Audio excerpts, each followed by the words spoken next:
Whoop, whoop, whoop, whoop. Where did I put this thing?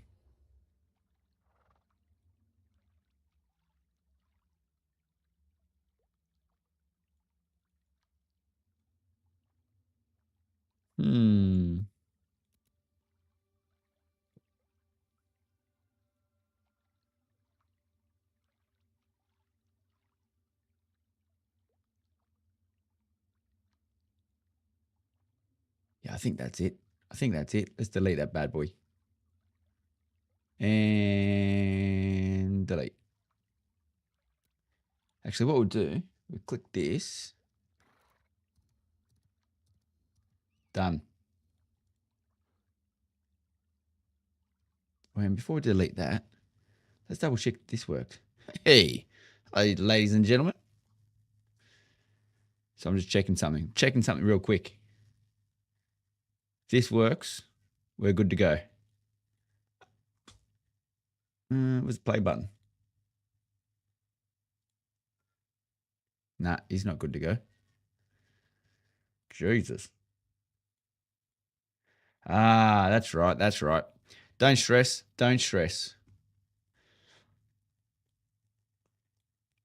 Where is?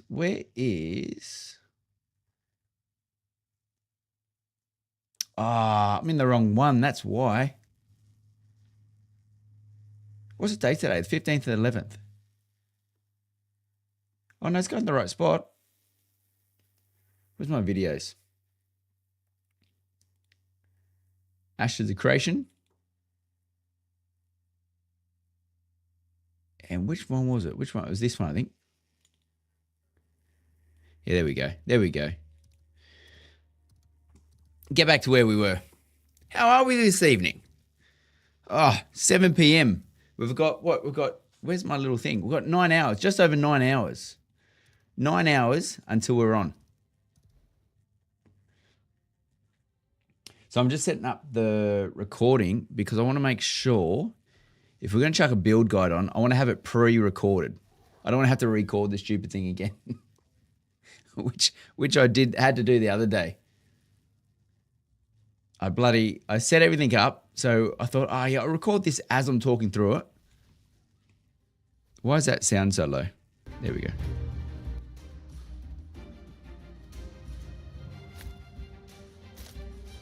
They've apparently dropped the, adjusted the dropping rate.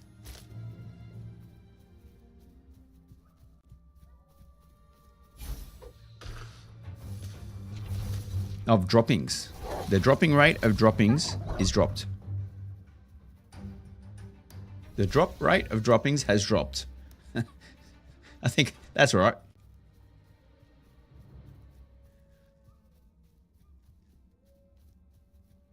Taking everyone back to level 1 as a bard. Now, a lot of people actually enjoyed the bard. The bard wasn't as bad.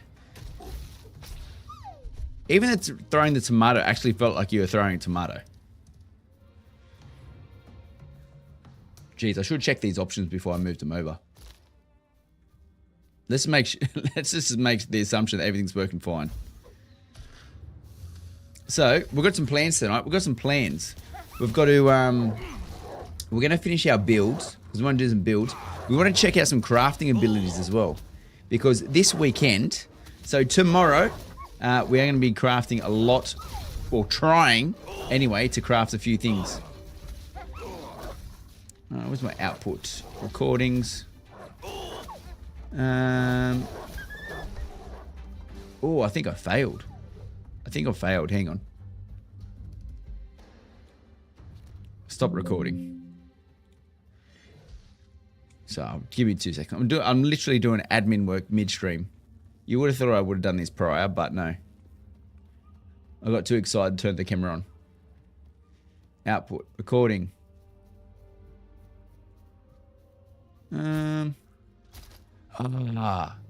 Doesn't matter. Oh, no, we got it. We're doing it. MP4. Okay.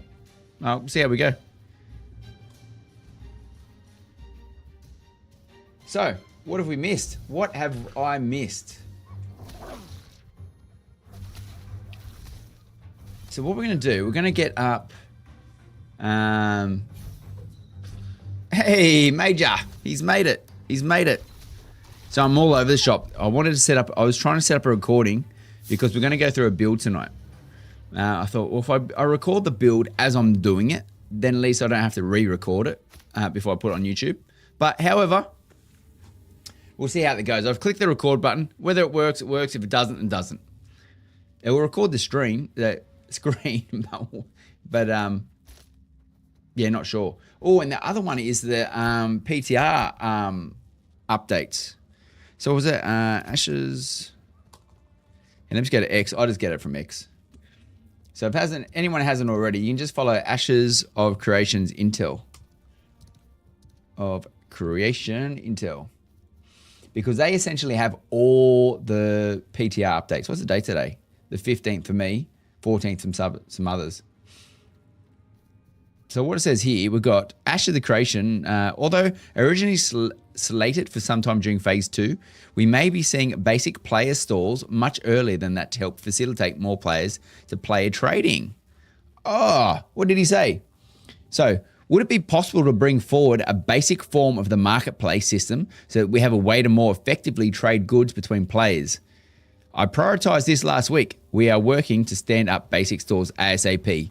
Now, I think that's a positive. That is a positive in the alpha, is that things may be coming early.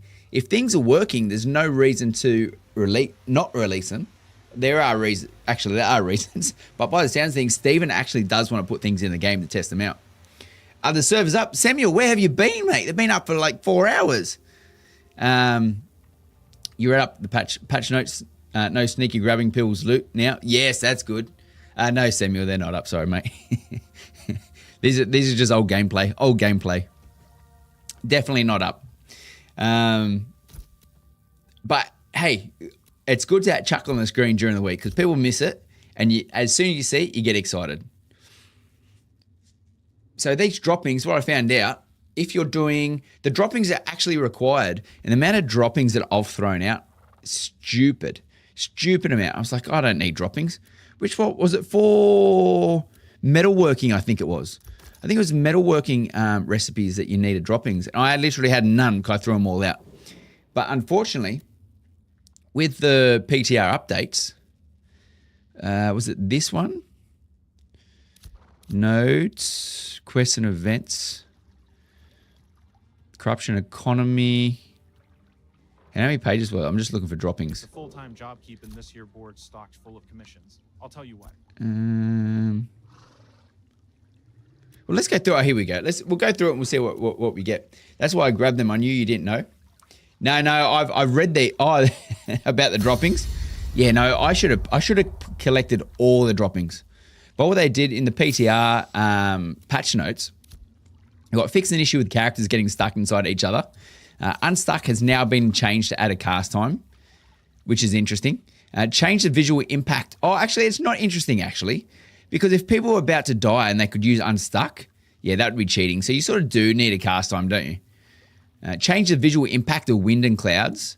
Fix the bug causing crashes while scrolling in menus. Fix the variety of server crashes. Fix the variety of client crashes. So that's good. Hopefully we don't crash as much this week. We didn't crash too much last week, but hopefully we'll crash less. Corruption. Looting another non-corrupted player corpse will now flag you as a combatant. The looting window has been updated to make the potentially dangerous action more clear. So that's good. So if you are looting another non-corrupted player, player corpses will now flag you as a combatant. So this potentially, hang on, looting another non-corrupted player. Okay, so if you loot a non-corrupted player, you'll be flagged as a combatant. That's it. So is it the worst thing in the world? No, but it does mean that someone can come now fight you. So there's going to be a lot more people flagged as combatants because I know the amount of people, I've literally had my own party, and you watch your own party do this. Your own party comes in and loots your body. So I don't know who took your stuff. Hey, prototype, I'm here. Please hold your applause. I crashed every time I got near the storage clerk. Oh, hopefully that's fixed. I didn't crash once, 14 hours straight playing. Nice. That's very good. That's why you're grabbing. Guy. Hey, Holy. What time does the servers come back? 9 hours, 42 minutes, Holy. 9 hours, 42 minutes. So wherever you are around the country. So it's 5 a.m. for me in Australia. 5 a.m. So I don't know what that translates to the other countries. So adding a 1 minute PvP protection option for characters resurrecting at the Ember Spring. People must have been getting ganked at the Ember Springs. Guards will now kill flag players. I think that's good. That's pretty good. That's like, wow, if you walked in as a horde into an alliance area, the guards will kill you. So I actually like that. The fact that guards will kill flag players, I don't mind that at all. I didn't see the big ass time, but nah, you're good, Holy. You're good. I don't know. You didn't see the big ass timer because of my big ass head. Is that what you're saying? I see where you're going there. Throwing Liberty, AOC. Yada play. You reckon? Yada play? Have you played Ashes of Creation? Let me know. I think they're a bit different. Both very good games, but a bit different. Samaya's Hope. Move the commission quest. Give it Samaya's Hope. May change the NPC population. Lead to Samaya's Hope. And added voiceover for NPCs. So nothing too major there. This is a big ass time. I didn't see. It depends. If you're on mobile, I understand. If you're on mobile, look, you're not necessarily going to see it. To be honest, I shouldn't check what it looks like on mobile. I should actually have a mobile to make sure everything's working all right. I don't know what I look like on a... Let me check. What does my head look like on a mobile?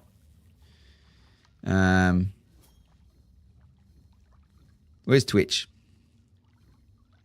Twitch. Because most viewers, because I get the updates profile, my channel. I get the updates of where people are watching me from. Oh, no, you see it pretty good from mobile. Hang on. Oh, I can hear myself. How do you do big screen? Get out of the way. Oh, no, that's not too bad. Hey, my life. Thanks, buddy. See my life? Crowd control. Is that what you mean? Can crowd control your life? Yeah, it's not too bad, is it? Actually, see that pretty good. I've got to make sure I don't pick my nose. If you're watching from mobile, you better see. Yes, sir. So you're going to go, who's got the most crowd control? Who does have the most crowd control? Actually, we haven't really spoken about crowd control. Who does have the most crowd control in Ashes of Creation at the moment? I'm a fighter? Nice. I'm a fighter also. At the moment, anyway. At the moment. You reckon Mage has the most crowd control? Because you do have the freezers. The Ranger has a few of his traps. Yeah. Or is it sort of like across the board? I don't know. We'll have a look.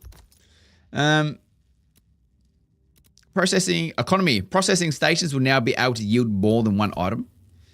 That's good. There's nothing annoying. But yeah, Bard as well. Bard's another good point. From the economy standpoint, processing the fact that you couldn't stack another item on the crafting bench was I thought it was annoying, but at the same time I put up with it. But it's good that you can now stack up your next item.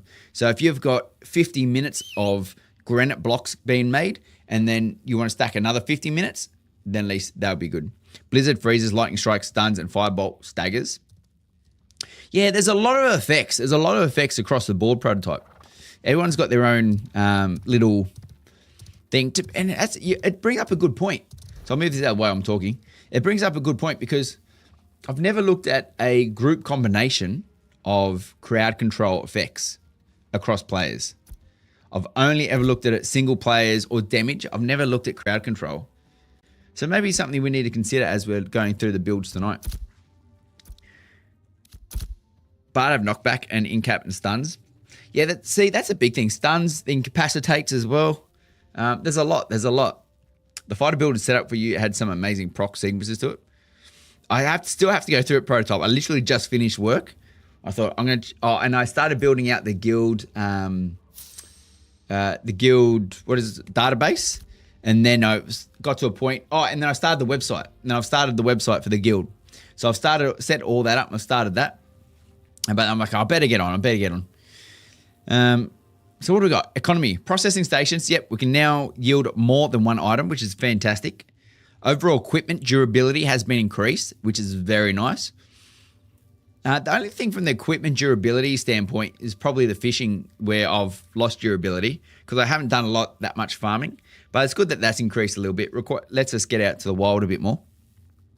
Fixed issues with tier 1 recipes that were requiring tier 3 resources. I'm not sure which recipes they are.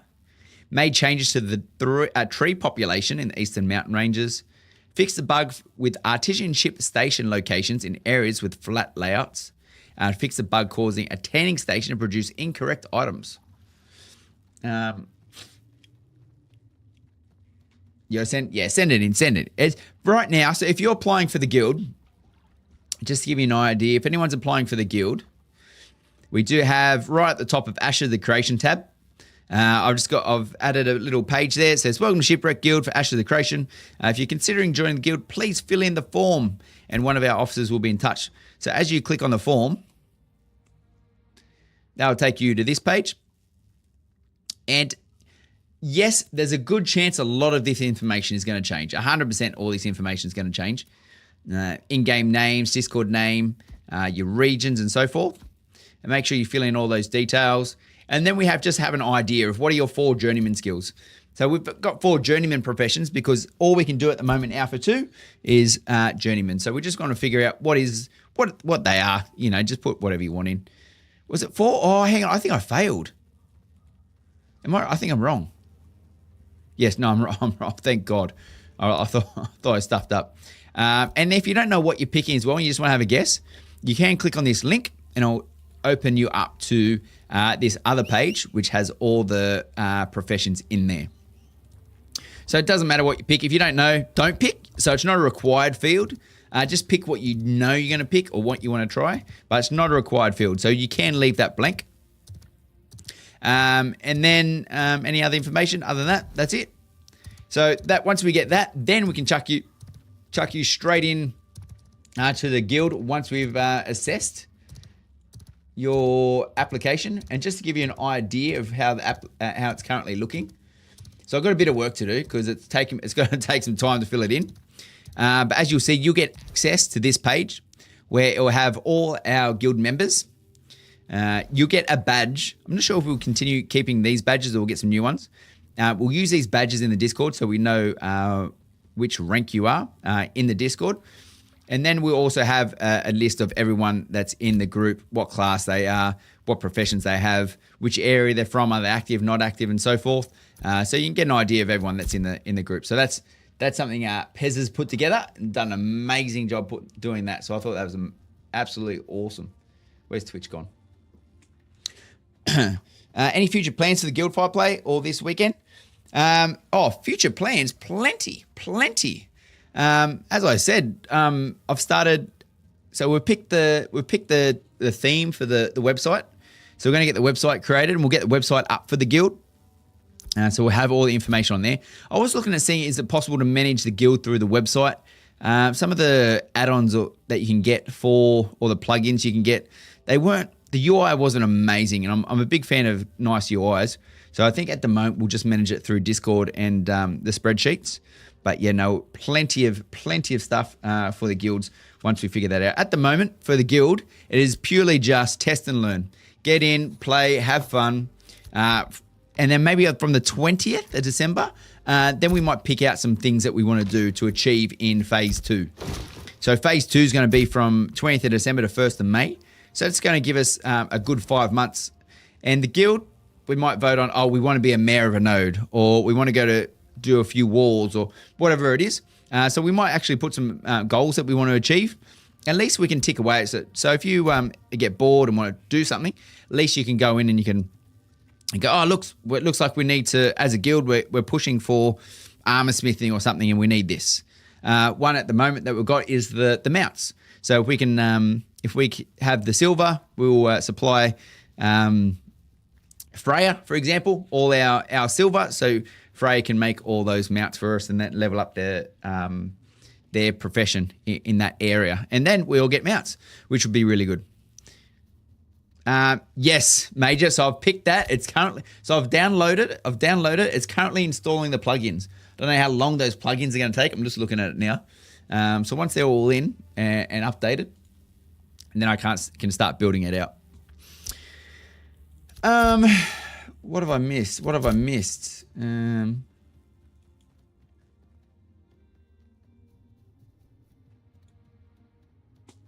So, as I said, we're going to finish out a build because we need to finish build. Oh, the other one is extended time. So if anyone wants to get into phase 1, you still can. You still can go buy a key. So if you want to go buy a key and get into the game, you still can. So there's keys available. The game will allow you in. The game is opening again in 9 hours and 32 minutes. So go get your key. If you want to join the guild, !Discord or click the big yellow button below that says Discord under the stream, and we can get you in to the guild. There is an application process, but more than happy to have you. As long as you're not a cock, then you're good. What else we got? Oh, we'll talk about guild structures. We'll probably do that a little bit later. And then we'll talk about the plans for tomorrow. So it doesn't matter which order we're going to do that, to be honest. But I think what we can do, what we will start, is probably the build. Now, is there any build that anyone wants to go through? I know Prototype, you're definitely going to have an opinion on this one. But is there any build that anyone wants to go through in regard to what could be, whether it's a farming build or a PvP or high DPS?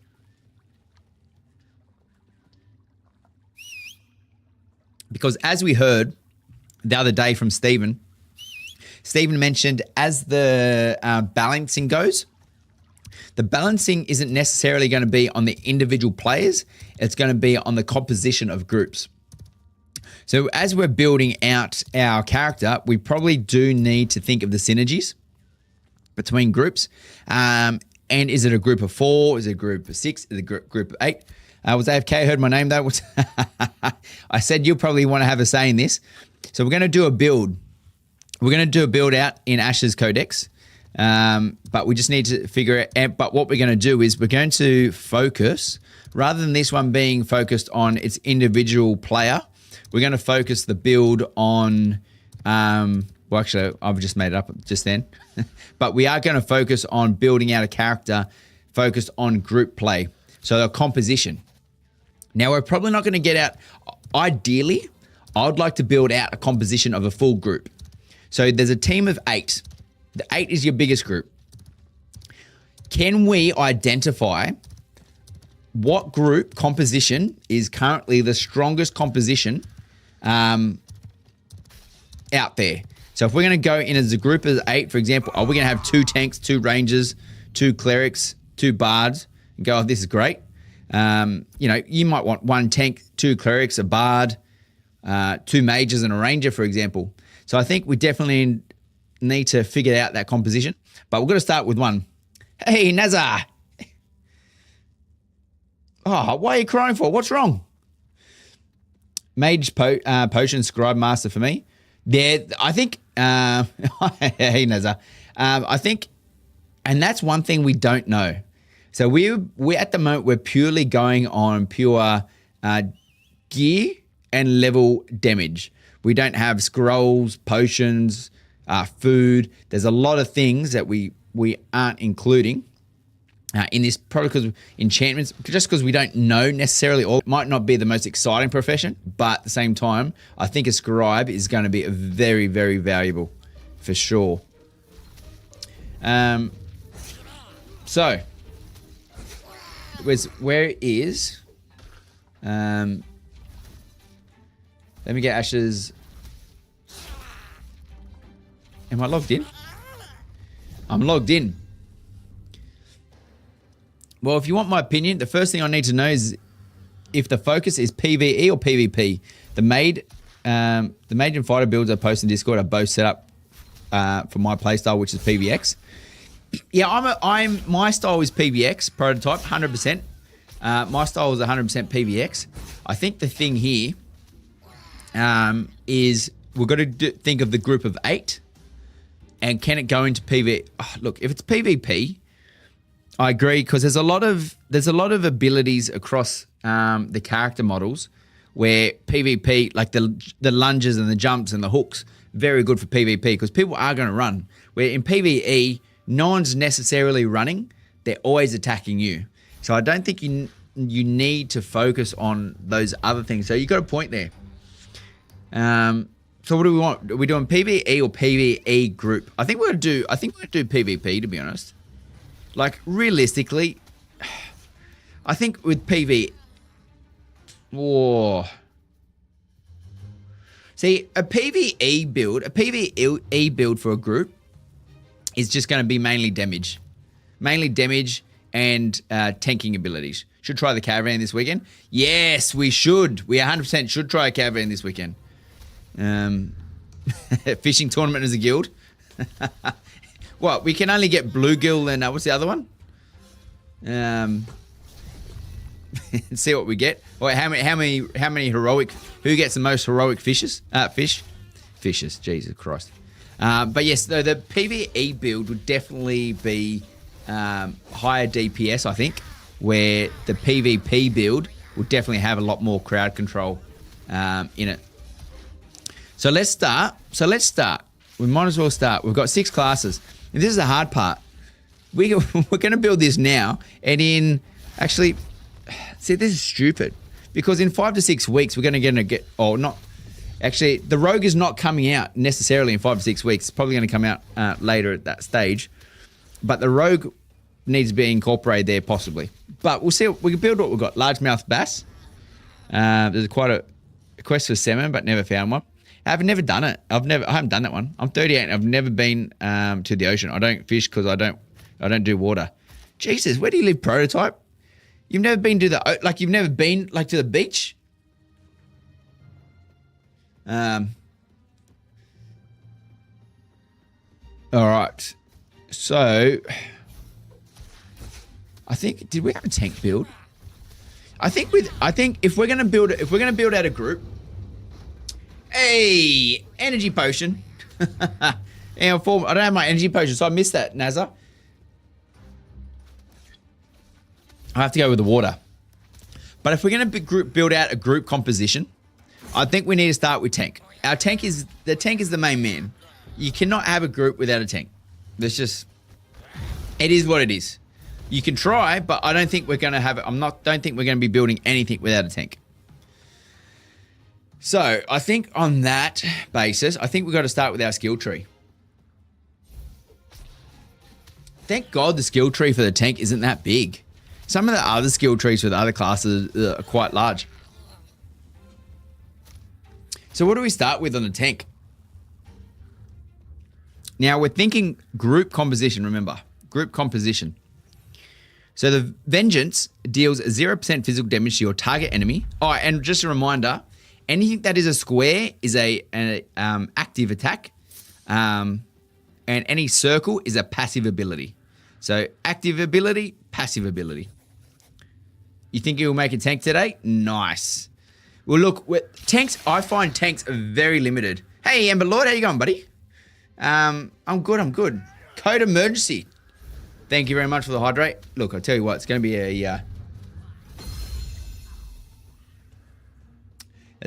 a thirsty session, I reckon.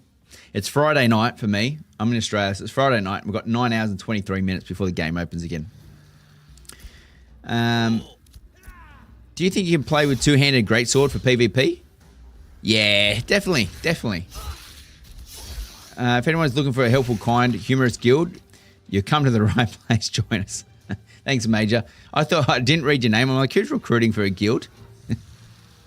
So, tanks. So we've got the deal 0% physical damage to your target enemy. Other nearby targets take reduced damage. On hit, gain a stack of vengeance, granting temporary health equal to your level, plus 0.1% max HP for 10 seconds, up to 3 stacks. The maximum HP contribution to your shielding increases to 0.2 for stacks and 0.3 for stack 3. Additional activations within 10 seconds deal 5% additional damage up to a total of 15%. And generates 100% additional threat. So on this, is this just a bug or does it actually deal damage? Do we have any tanks going tank on the 20th? No, I'm not Ember Lord. So what we're doing, we're building out a composition, a group composition. So if we're going to start with the group composition, we're going to start with tank. Tank's going to be our main man, and I think we're going to build out from there to see what that group composition is going to look like. Hotbar needs to be a tomahawk. Well, you can change it. These are ones that we're currently reading first. So these are automatically, so we're not saying what's in your hotbar, and this is for you, Prototype. I know you like your hotbar to be in order, but look, it can be our first one we pick up. I built tank just to level 7 last week. Oh, now you tell me, Thor. But did Vengeance come with any damage?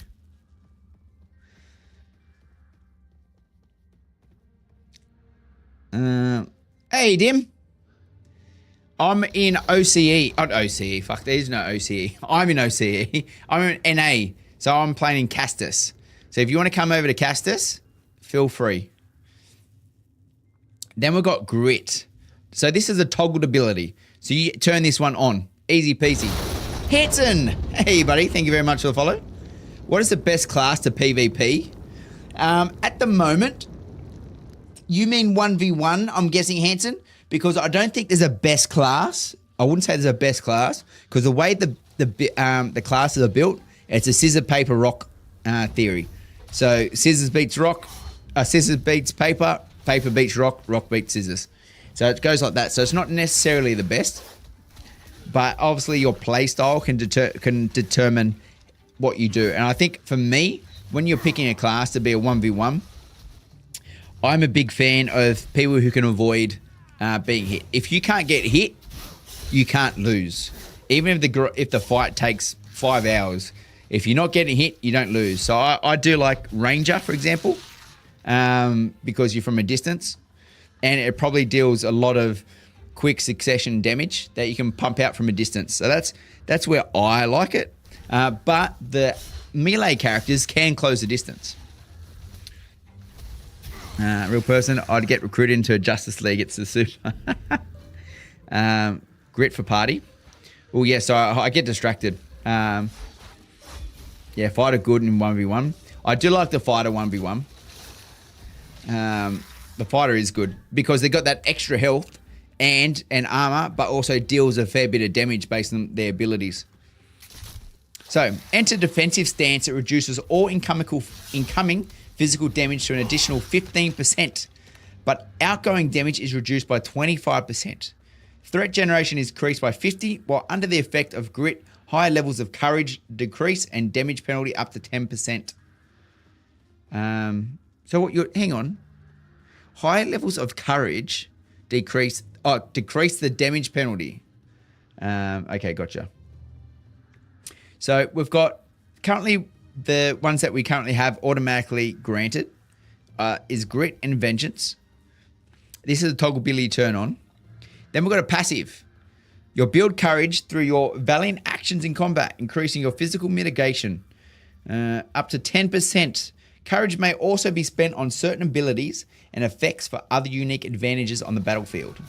Weapon combo finishes and extended finishes generate 33 courage and supply staggered to targets hit. Taking damage also generates courage based on the amount of incoming damage. You passively generate more threat against targets you deal damage to. So, not great when soloing. The only thing with Mage has over fighter is the overall damage output. I mapped out a fighter that has a max...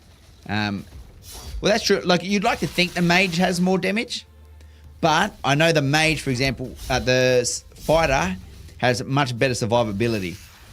So it's definitely that trade-off. And then we've got Iron Aura. Reduces damage taken by 10% of all party members within 10 meters.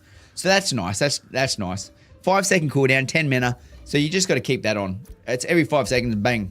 But what I wanted to double check, because we had it in here. I'll open up another page. Because this was it staggered? Staggered. Staggered. Reduces disable evasion by 25% for 6 seconds. Duration can be extended up to 15 seconds by subsequent applications. So it'll be interesting. I actually haven't seen a lot of evasion on characters at the moment. So definitely a PvP thing. I don't know how much the NPCs are currently carrying either. Are you showing when the servers is going up through a timer? Trying. 9 hours to go. So we'll be here for the next 9 hours if you want to hang around. No. I'll definitely be going to bed. Yeah, if I just have like 200 to 300 more HP than a mage, if both are the same level. So that's what we get given. That's granted. Now we need to build the guy out. Now, if anyone's tried tank and has a let's go the Red Bulls. What does I say? If anyone's been a tank, feel free to chuck in some suggestions, because I've gone through this a few weeks ago, but now we're actually going to apply the abilities and build it out, because we're very interested to see how this is going to work. What are they? Oh no, they're the ones that pop out when we get to choose. Mage and have an SMG arcane weapon basic attack. All right, so Prototype has already said Tomahawk. So he said throw a Tomahawk at the target enemy, dealing 100% physical damage. Deals 50% more damage to targets hit from behind. Now, for me,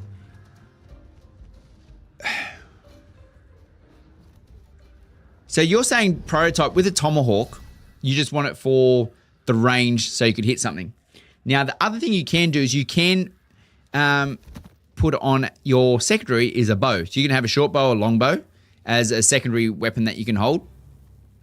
Just switch to that, and if you're just doing that for the pool, definitely have a bow in the side. So I personally wouldn't go the Tomahawk, just because how often is the tank coming from behind to get the extra 150, and then the bow, I'm pretty sure is going to have a 30 meter range, where the Tomahawk only has a 20 meter range, and the bow doesn't take mana. For AoE party level grind. Ember Lord, it's not a bad idea. I was just building out for the best party composition, and we're probably gonna figure it as we get there. But yes, I think the tank, I think he's got a pretty solid core already, but I'm still torn. Do we build the PvP or do we do the PvE build? But you've got a point there, Ember Lord, on the grind. So is that more important? And that's something I haven't thought about. Do we build for a farming party? Read the ad on for the skill, and that's why I said Tomahawk. I run a bow as a secondary for pulling. Tomahawk applies trip to the target if it's hits them from behind. Yeah. But the thing for me, though, is if you're coming... First, the tank has to come... So this is your first initial hit. Do you want to spend 2 points? Because you're only ever going to do this once on... You're only ever going to do this once on one character. Hey, Cassian. You're only going to do this once, because once you've done this, the person's already turned around, and your job as a tank is to tank them. So I do like the trip, but if we're doing this... For me, if we're doing this as a party... I'd rely on the other characters to do the trip for you. So, for example, the fighter has tripped. A very good... He's got his kick ability. And I should actually... Let's bring it up. Actually, let's do this. I'm going to bring up a few character planners, so we can go through the compositions when we are going through it. And I'll move him... Oh, Jesus. So let's bring up... we'll go the fighter. DPS, skill tree. We'll go cleric, skill tree. We'll go mage, skill tree. And this is where I need your help, because I haven't gone mage. I don't know much about the mage other than they shoot out fireballs. And then we've got Bard. And was there one more that we needed, I think? The Ranger. The Ranger. Where is the Ranger? And skill tree. So, from a character... Oh, silly thing. Why did I do that? Skill tree. Load up my fighter and mage. Oh, did you put the links in there? You did. Builds. I'm not doing it for... Oh, I'll bring it up anyway. Where's your mage?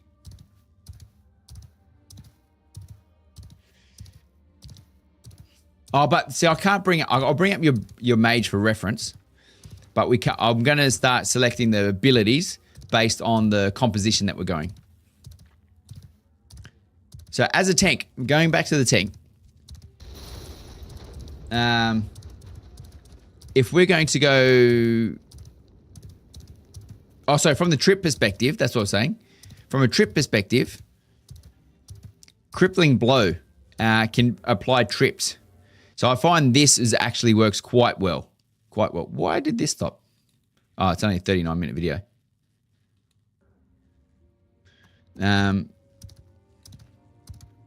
Even though we're not watching it. You go ahead helping fight play with mage. My build is top secret. Top secret. So with the tank, so we've got taunt. So taunt targeting. So remember, so this is party composition. So taunt target enemy generating threat equal to 2 times your maximum health and applied humiliated. Humiliated damage dealt reduced by 30% towards targets other than... Damage dealt reduced by 30% towards targets other than the applier of the effect. Last 8 seconds. Damage dealt reduced by 30% towards targets other than the applier of the effect. But that wouldn't go towards your party, does it? Does anyone know? This does. Surely this does not apply to your party. Bear in mind my builds only go up to level 17 as I feel at this point they should have a solid hotbar lineup. Yeah, well, that's what I found. I found you got to a certain point where you don't need it. It's individual. Oh, damage dealt reduced 30% towards the target. Okay, so damage dealt reduced. So the damage that the target is putting out. So it's not a great farming ability, that's for sure. Hey, good morning, Lianans. Well, let me know if you think that was a good ability. Then we have Inciting Strikes. Slash twice in an area in front of you, dealing damage per hit. Generates 400 threat. So that deals a lot of threat. Overpower to Crippling Blow into main with form of celerity is good as a fighter. I was going to say, I was reading that. I'm like, that's not a tank nonsense. Just keep that.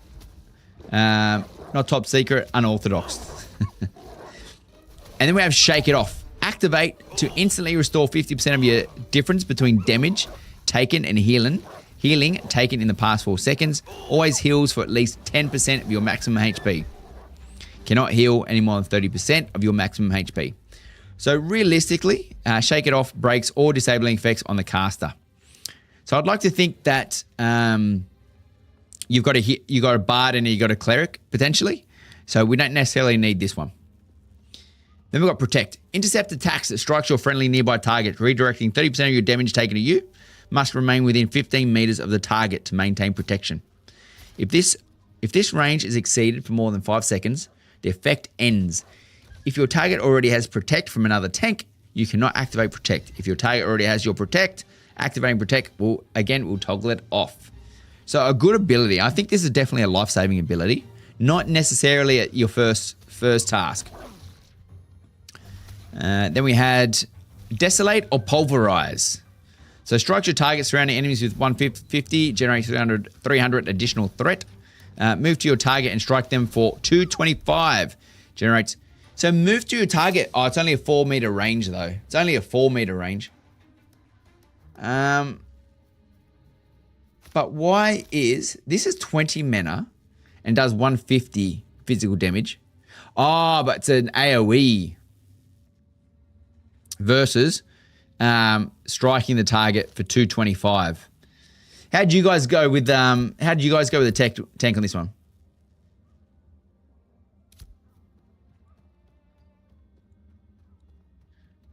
Protect was mostly PvP ability to me. Yeah, I agree. I think it's mainly PvP. Desolate. So Desolate worked well. I guess yes. It probably you want to hit some people around you for sure. Unless you're fighting a boss, but is that extra 75% worth it? Probably not. I think it's definitely situational. I think. Oh, but we don't necessarily need to click it right away. And what do we have here? Then we had Shield Assault. Lunge forward and deal 125% physical damage while applying staggered to the enemies in front of you. If a target was hit, gain 33 courage. Reduces disable evasion by 25%.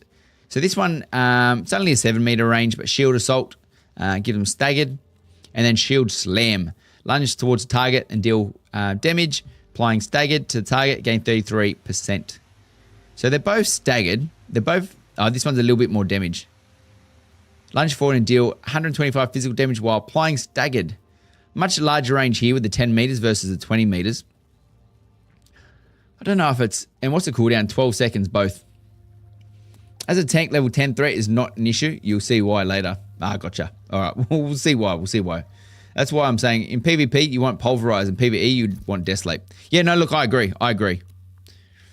But from a first glance, like from a first point in your levels, where are we going?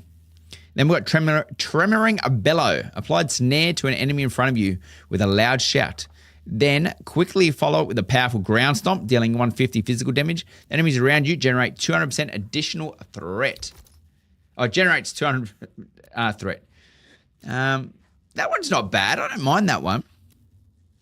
So because snared is movement speed reduced by 25%. So I actually don't mind that at all. And then but then you got Tremoring Strike.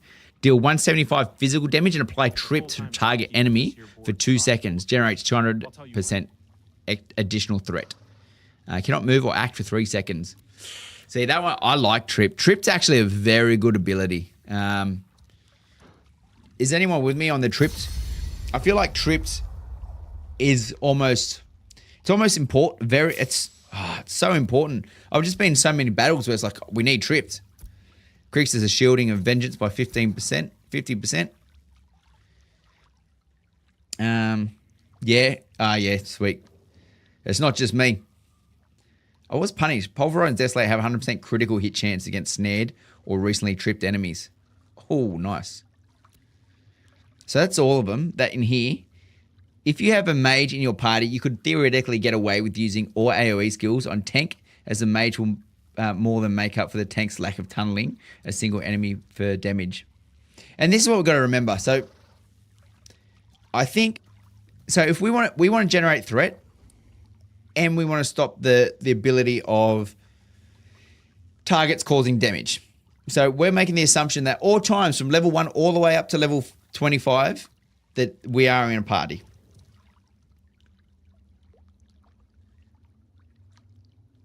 So to maximize what we're going to do, I think it's almost like Relentless Vengeance needs to be applied because it increases the shielding of Vengeance by 50%.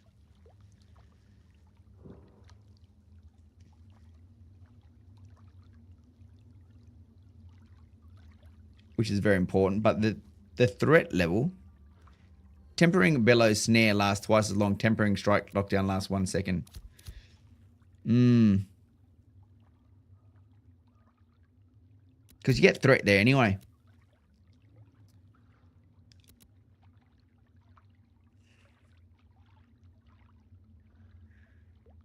So you think the threat should be fine. The threat should be fine here. Tripped. All right. And then Ground Pound does more damage to trip targets. Ground Pound, that was up here, wasn't it? Yeah, up there. Oh, yes. Atrames. So you're just playing in the background. Don't mind us. Just don't tell anyone. No, I'm only joking. It's just a video from last week. Just a video from last week at Remise. We've still got 9 hours and 2 minutes. 9 hours and 2 minutes we'll be on. I try. No, sorry, mate. I apologize for anyone that jumps on. Yeah, I apologize for anyone that's online and just sees this. Like, oh shit, it's open, and they go open up their launch and go, why is it not working? I'm sure because I just bought the game and it was giving me an error. Sorry, buddy. Hey, good news though. Don't apologize. Great bait. It would be good if I could see everyone's webcam. Just everyone's like, why is this game not fucking working? Batramese, if you're looking for a guild, mate, we're recruiting. So feel free to jump in the Discord. Jump in the Discord and we can get you signed up. So when you get in, we can help you through. Thanks, buddy. One thing as well, it makes it so if everyone's played Call of Duty or something like that where they've got guns and you can just make those add-ons. The problem is you can make these are the guns as I feel, and then your primary and secondary weapon trees are those add-ons, like you add your scope and the silencer and stuff like that. So okay, we're going tremoring strikes, and then do we just want to go straight into forceful tremors? So we're getting an extra 1 second on the trip. 3 seconds is pretty long. 3 seconds is pretty long. Are we back in the US in a week and can play if it decided by the game? Oh, mate, jump in. Where are you at the moment? You'll play EU server? Unlucky. I sent an application with the character name listed as TBD. Nah, all good. Prototype, all good. Plays great in the US server from EU. Yeah, usually plays. Usually from the EU. Taking another skill takes priority. You're probably right. So just remember, we are... hey, Zodiac. Finally, someone who can tell me about tank. I didn't have a guide in the disc if you want to have a look first. So what we're doing, Zodiac, we're building out... So what we're doing now, we're building out a group composition. So everything we're doing now is purely based on level 1 to level 25 being in a group. And what is the best composition? What is the best group for this composition? And we're starting at tank because tank is 100% going to be number one pick for a group. So it's like, I think for the tank that we're building is most threat and most CC. I think, and if anyone disagrees with me, let me know. But I think most CC and most threat. Obviously survivability as well, because you don't want your tank to die. So I think that's what we're trying to build out here. So this tank is going to be weak as piss, but if it's going to hold the fight and everyone can deal damage, I think that's definitely worthwhile. South Korea, nice. I live in the UAE and US servers has too much ping. Really? I'm in Australia and I've played on EU and the US, and they both work very well for me. My build is a group farming tank, Desolate Protect, Extended Protect, Taunt, because you'll need to use it in case someone else pulls by mistake. Intimidating Aura, huge, must have AoE threat aggro. All right, when we get there, when we get to those points, let me know, because I haven't read some of those abilities yet. Bro, I played in New Zealand, NA, from the UK. The US is around 60 ping from the UK. Lag won't be an issue. Scheduling stuff could be, though. Yeah, definitely. Range will CC the packs of mobs. My skill tree is there just in case you were curious about. I'm definitely going to have a look at your skill tree, Zodiac. I'll pull that up as well, because I've got prototypes and major there. Where's builds? Tank and Zodiac.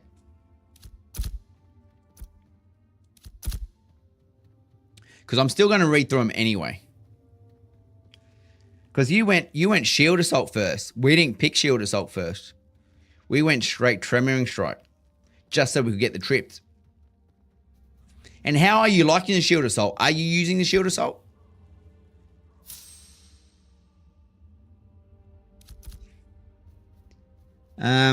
Because then we had structure target and surrounding enemies. So let's just say, so we've done the deal, we've done the physical damage and applied trip.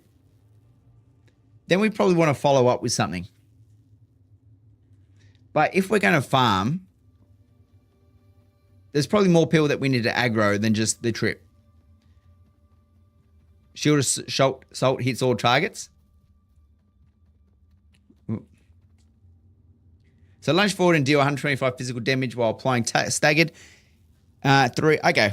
All right. Well, I think that would probably be a decent ability to have because we're going to aggro everything in front of us. And then we can apply our trip to a target enemy for 3 seconds. So we'll knock them down.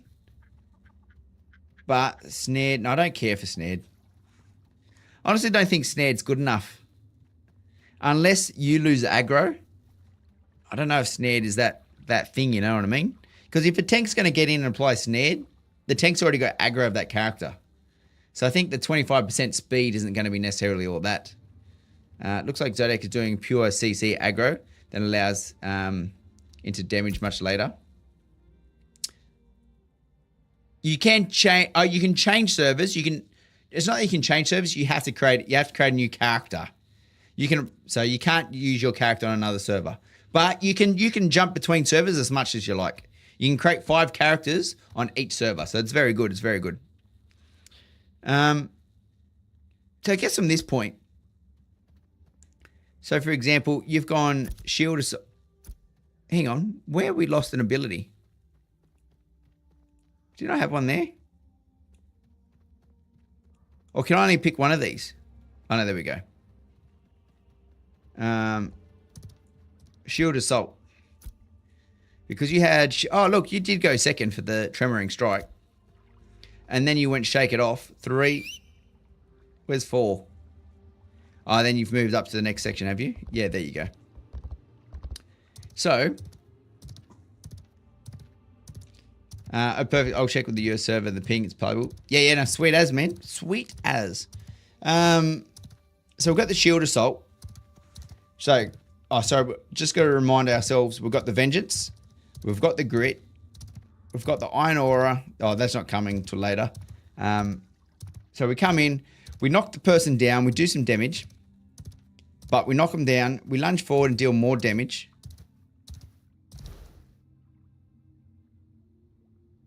And then you're put on, activate, instantly restore 50% of your, restore 50% of the difference between damage taken and healing taken. So I wouldn't actually pick this one up yet because we're not going to potentially be taking damage or we haven't healed yet. Oh, but at the same time, after that, you probably potentially could. So from a survivability standpoint, in the last 4 seconds. So you wouldn't use that later because you'd use these, then you have to wait 4 seconds to use that. And the cooldown on Tremoring Strike's 12 seconds, and that's also 12 seconds. How about Desolate, Tremoring Strike, Punish, Shield, Shake It Off? You reckon Shake It Off is a must early? Look, if it works. So let's go, because Shake It Off breaks all disabling effects. And then Amber, you're saying Desolate, Tremoring Strike. Where's Desolate? So that strikes your target and surrounding enemies for 150 and generates threat. So this is a damage dealer. So the damage dealer, I think you're right. We need to make Shake It Off effective. You need Desolate because you don't have any other large abilities that deal too much damage. You won't be using Desolate at all in your build. Look at Punish connected to Desolate.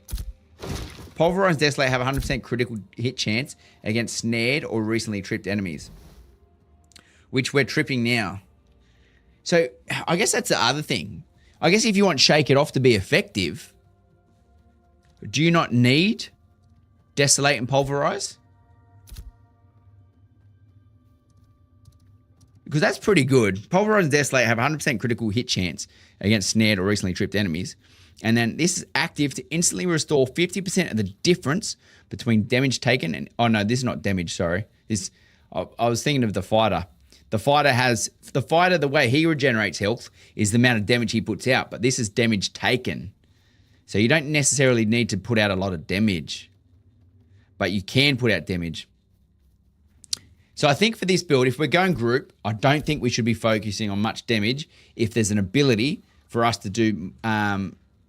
maintain or stay alive in the fight longer, I think maybe that's what we need to do. So I might, from a Desolate perspective, well, I do like it for its threat. Hang on, let me click that. Cancel. But our Protect doesn't do threat. That does 400 threat. Did you end up picking that up in your build to add threat? You picked it up 10.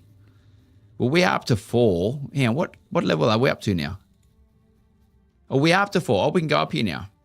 Grit also increases magical mitigation by the same amount,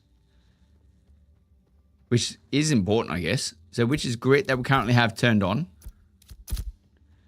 versus increases the shielding of vengeance. And then we have Taunt, but that doesn't give us anything. So I think increases the shielding of vengeance and then active...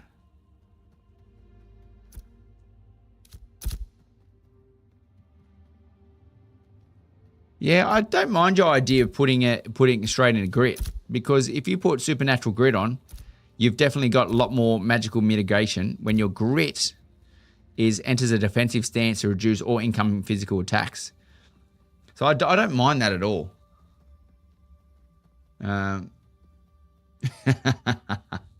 Look, it's a good build. Like what you've picked, Zodiac, has definitely followed a defensive build. So what did you pick next after your... So let's just see if we're on the same path. You've had Intimidating Aura and then Grapple. So for us. So now we pick 4. Now let's give everyone the options. Why is my nose so bloody itchy? So we've got Reflect. So you brace for the next hit. Double your block mitigation rating. Your first incoming attack within the next 3 seconds is reflected back at the attacker. Plus additional damage based on the amount of damage taken by the deflected attack. Up to a maximum of 100%. And generates 200 threat, requires 4 points. So I like this one because the brace for the next hit, doubling your block mitigation rating. So that's good. That's a good block. That is a good block. Aura is a must at 5, no questions asked. This one. Well, I haven't read it yet.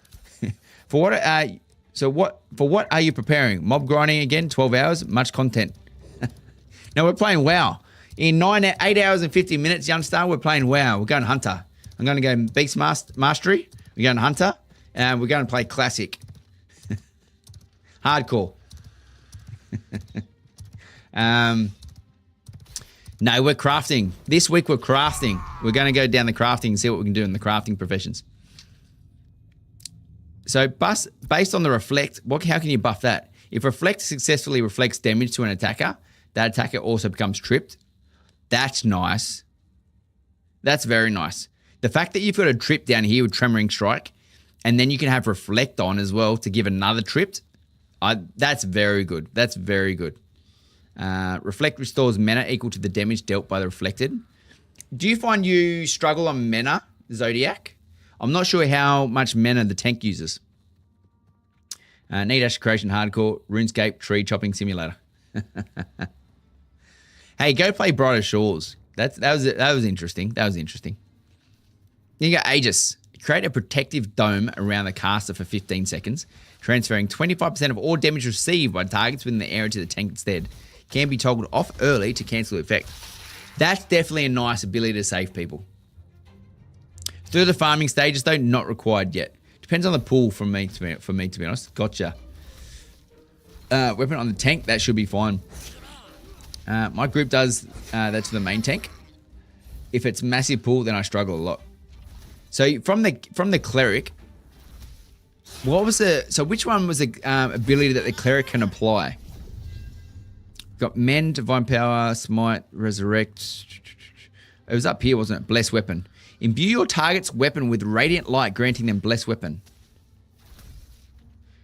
Bless Weapon combo finishes deal an additional 5% radiant damage and apply Bless Weapon mana regen. Regenerate 300% mana every 1.5 seconds, last 6 seconds per application, up to a maximum of 15 seconds. So while Bless Weapon is active, weapon attacks have a 20% chance to proc additional radiant damage. And then, what was this one? Whenever an ally attacks whose weapon you have blessed, you also gain blessed weapon mana regen. That's nice. That's nice. But I guess you want the upgrade to the left too. Oh, yep. Then connecting left gives you the cleric mana as well. Most of the clerics puts this on the rangers, but one of us puts it on the main tank. I was just about to say, if you got more than one cleric, that would be nice. Because realistically, how often is the tank? Is the tank, and Zodiac, you'll be able to tell me this. Is the tank sitting there mainly just blocking with the shield? Or is the tank actually hitting as well? Because when this one says, whenever all ally attacks, when an ally attacks whose weapon you have blessed, you also gain blessed weapon. So if the tank is not attacking as much, so who's got, I would actually, to that point, I would 100% put that on the character who's got the highest attack speed. And that would probably be the ranger. So that would probably increase your mana. But I know as a ranger, playing as a ranger, geez, it was difficult to get mana. It was hard. So I'd find that the grind, like if you're grinding mobs as a ranger, very difficult.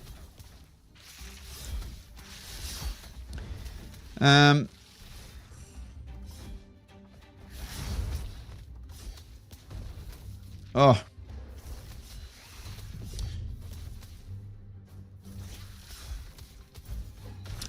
One of the tank keeps pulls going safely since finishes count for that.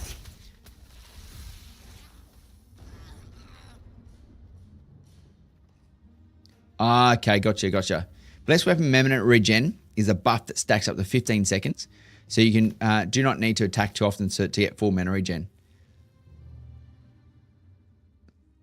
Well, I was just reading off this one, the Bountiful Blessed Weapon.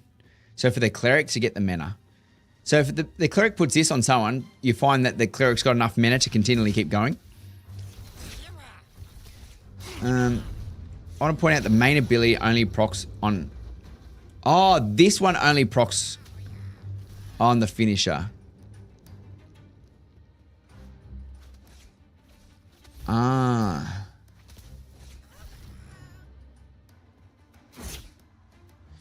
Really? So you're saying Bountiful Blessed Weapon only attacks when the finisher happens?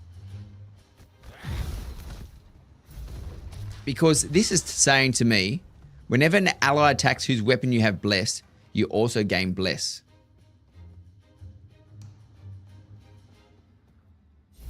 But same again, I still think no bountiful mana for cleric is all auto attacks. Every finisher gives every finisher gives 6 seconds mana regen.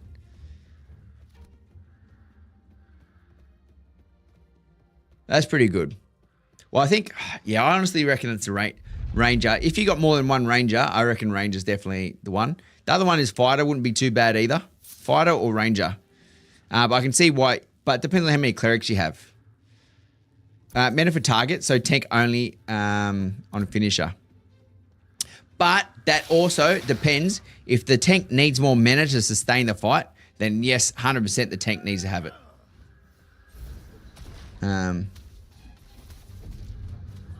So with this one, Husey, if you get the Bountiful Blessed Weapon though, you get then the cleric gets the mana back as well. Putting on the main tank is a safety choice if you have more than one cleric and doing big pulls.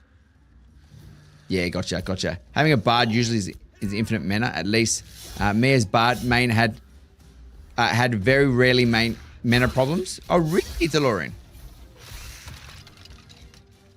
Sometimes, depends on what group I'm in, I'll find that the bard never gives me mana. Like, I've been in groups and where I'm sitting, I'm like, we don't have a bard. It's like, why is that? It's like, I'm not getting any mana. So, back to our tank. So we've got 1, 2, and 3. Then we've got our 4th, the Supernatural Grit. Oh, we haven't kept... Oh, I've got to keep reading. We're not doing Ages. Ages was shit. Fortify, consuming all courage to reduce the damage taken for 10 seconds. We don't have courage yet, I don't think. Then we had Grapple. Take aim and hurl a chained javelin at your target, damaging the first target it contacts with, immediately pulling them to the caster. The target suffers a tapering snare for 3 seconds. Cannot be used on boss enemies. Requires 4 points in previous skills. That is so nice. Every time, Zodiac, I've seen you do that, I was like, oh, I'm so glad we've got Grapple. But you're saying Intimidating Aura is definitely better. Grapple was so good. Some bards are too busy healing, dealing damage so that it won't regen mana as much. Yeah, and that's why we're building out this composition. This is why we're building out this composition. Yeah, it is. Visually, there's a lot of abilities that actually look quite good. So Intimidating Roar, emanate an aura around the caster for 8 seconds. It deals 10% magical damage with a 10% chance of applying staggered. Every 0.5 seconds, generates a threat equal to 30% of your maximum health every tick. It reduces disable evasion for 25% of 6 seconds. So they emanate an aura around the caster for 8 seconds. It deals 10% magical damage with a 10% chance of applying staggered every 0. And staggered reduces disable evasion by 25% for 6 seconds. Duration can be extended. So you actually think this is a good one, Intimidating Aura, Zodiac? Tell me why this is good. Because I'm confused to why this would be picked and necessary. Like, are you at level 5, are you really getting triggered where people can't be staggered? It's a threat that it generates. Okay, there's no... I guess this doesn't tell me how much threat it generates. It says it doesn't... Like the other ones say it will generate, 400 threat or whatever it is. So you're telling me Intimidating Aura has a massive threat pool. Okay. It's a shame it doesn't say it on here. I just don't know what... Because, for example, you go over here, it says generates 300% additional threat. How do you know that? Where did you get that information from? Is it on your... is it on the character itself? And just not on this website? Alright, so if this is a massive threat generator and pulls everything in, what's the range? There's no range on it. The last line of the skill. Oh, fuck, I'm half retarded. I apologize. Generates threat equal to 30% of your maximum health every tick. I apologize. I'm just retarded. Okay, so Intimidating Aura, very good as a threat generator. So it's not based on damage. It's don't care for the stagger. It's just purely for the threat. Hey, thanks, DeLorean. Yeah, no, I'm an idiot. Okay. So I'm going to put this here as a placeholder, and we'll just double check the other abilities to make sure we're not picking anything else up. So charge. Channeled ability, charge forward the direction you are facing. Enemies you collide with take 50% physical damage and become staggered. Everyone becomes staggered. So staggered is good. Staggered is very good, and this is why this is very good for me. Those glasses for show, 100%, they're painted on. So staggered is very good for the fighter. Now, where did I pick the fighter? Here. Because every time I use crippling blow, if the effect and apply snare to an enemy, if the target is staggered, the effect is consumed and the target becomes tripped. So this is why this is very important for a fighter. So if you're wondering from a tank's perspective, why do you want them to be staggered? Yes, every time I use that, I trip them also. Trip, I find it a very nice ability. The only thing is we do need to know, like if you see here, it's not necessarily super easy to determine what abilities or what's on the current, what's been applied. So like WoW, I think is a lot easier to determine when staggered's applied or something like that. I don't necessarily know what they are just yet. Not easy to see. But, so that's why charge is very good. And then what? Slam, deal 200% physical damage to targets in front of you. Generate 300% additional threat. That's not bad. Deal 200% physical damage to targets in front of you. Generate 300%. So you get an extra additional threat. Plus you'll do 200%. Cataclysm also trips. AoE if hitting staggers. Does it? Synergies between classes really makes this game great. And that's what we're checking it. And that's what we're doing today, DeLorean. And that's how we're building our fighter, making the assumption we've got a party. So this is a party build, if you want to call it that. So on that fight, so you're saying, where was Cataclysm again? Here. Apply shaken to all enemies in the large area in front of you. If the target is staggered, the effect is consumed and the target becomes tripped. Yes. Good ability. I'm pretty sure. Let me just double check. I want to double check because this is my fighter. Come on, fighter. Yes, I got Cataclysm at 13. So I'll literally be picking up Cataclysm tomorrow because I'm currently 13. And then Slam, not bad. And then adds a powerful knockback to Slam. Yeah. Depends how far it knocks him back. So it could be nice. Could be nice. Depending.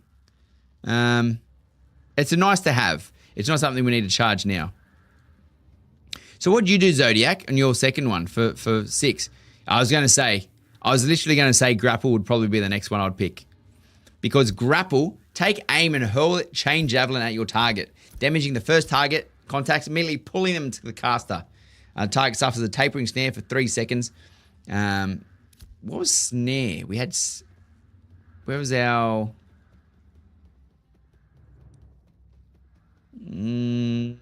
snared. Movement speed increased by 25 seconds. So that's...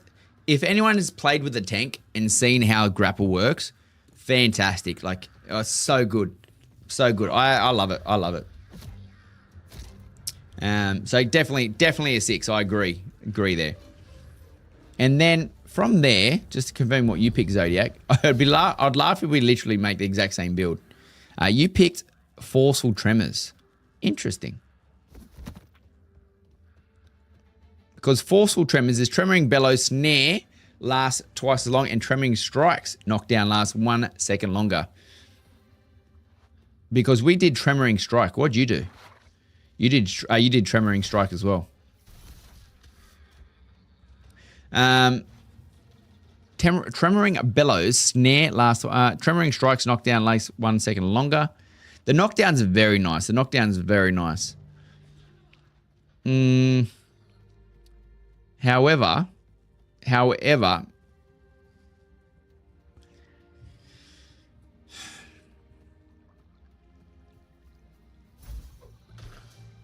I think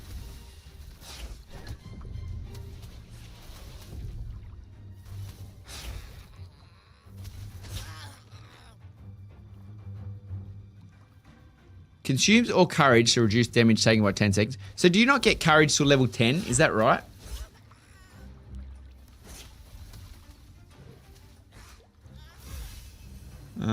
Charge. How far does he charge? You got courage. Oh, you get courage at level 1? Okay. It's a fighter, because a fighter, he generates momentum, but he doesn't generate momentum until after level 10. So I didn't know if that was the same. So it consumes all courage to reduce damage taken for 10 seconds. Damage taken is reduced by 20%. And it increases the courage spent at a rate of 1% per 5 courage, up to a total maximum of 40%. Duration is increased by 1% per courage spent, up to a maximum of 20 seconds. While active, the rate of courage gained from damage received is increased. Requires 4 points in previous skills. Do you find that you use a lot of courage? Where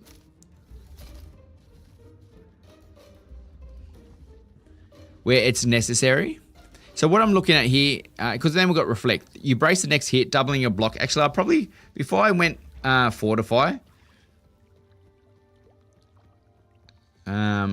Reflect restores mana equal to the damage dealt.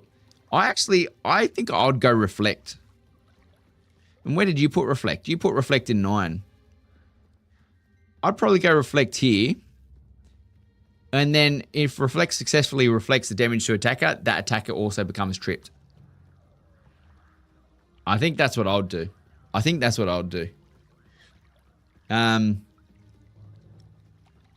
Except attacks, strike nearby. So Protect was similar to Aegis, is it? Because Protect is intercept attacks that strikes your friendly nearby target, redirecting 30% of your damage taken to you. Where Aegis is create a protective dome around the cast for 15 seconds, transferring 25% of all damage received by targets within the area to the tank instead. The caster for 15 seconds, transferring. So I don't think these are required yet, but will be in the future. And then I do like the idea that the Tremoring Strike's knockdown lasts 1% longer. And then we've got the charge, but I don't know how long the charge goes for. I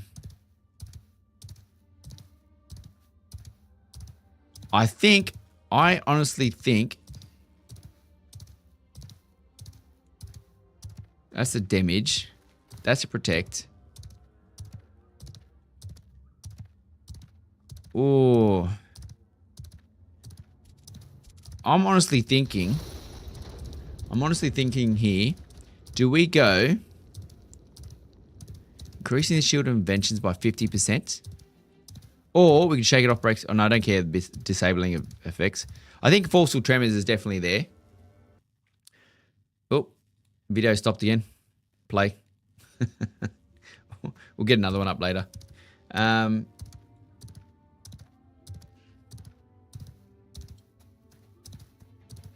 Oh. So once we can't go up to ground pound yet. I'm looking forward to we get to these abilities up here. So from where are we sitting? So where'd you go? So you end up taking all of them pretty much except for Desolate. You end up getting the Protect and so forth. And then the Charge. Where'd you go at 10? Where's your 10th one? Oh, you come down, got the slices. And how are you finding, do you need the inciting strikes to get that extra 400%? Like, are we, and this is, I guess, what I don't know from the threat generation. Do you not have enough threat generation now where you need another ability to create threat? And Valakai, I guess you could confirm this as well. Because I'm not sure, because we can go into another defense. It's the hold to aggro. It's what, oh, so you're saying that inciting strikes will hold the aggro. Okay, so you do need the extra threat. So regardless of all the stuff that you've already done already, you still need something to back up just to grab that aggro. Because 400% is pretty big. And I guess if you need it, very important. Yeah, I'll agree if that's what you need from a threat mitigation. Because at level 10, yeah, you probably want all the aggro. And now you've opened up the other trees. Because the other ones I'm looking at are the Relentless Vengeance to increase the shielding of Vengeance by 50%. And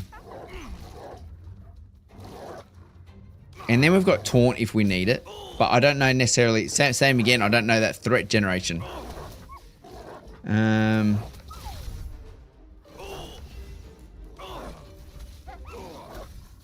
This one is just a physical damage.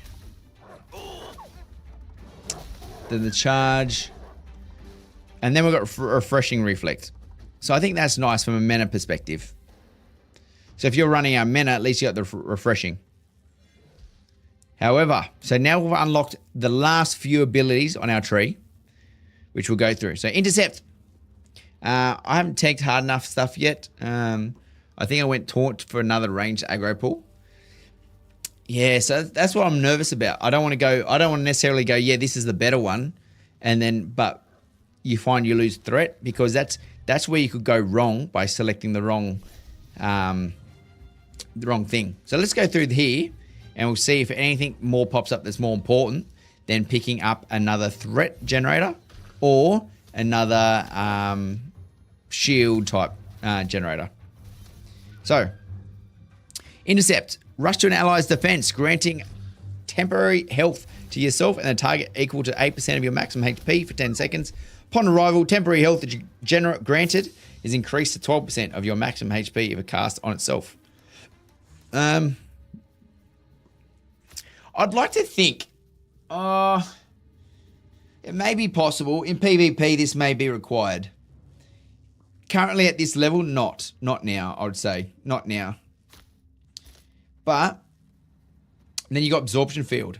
Throw Rallying Banner to the target location that spawns an Absorption Field upon impact.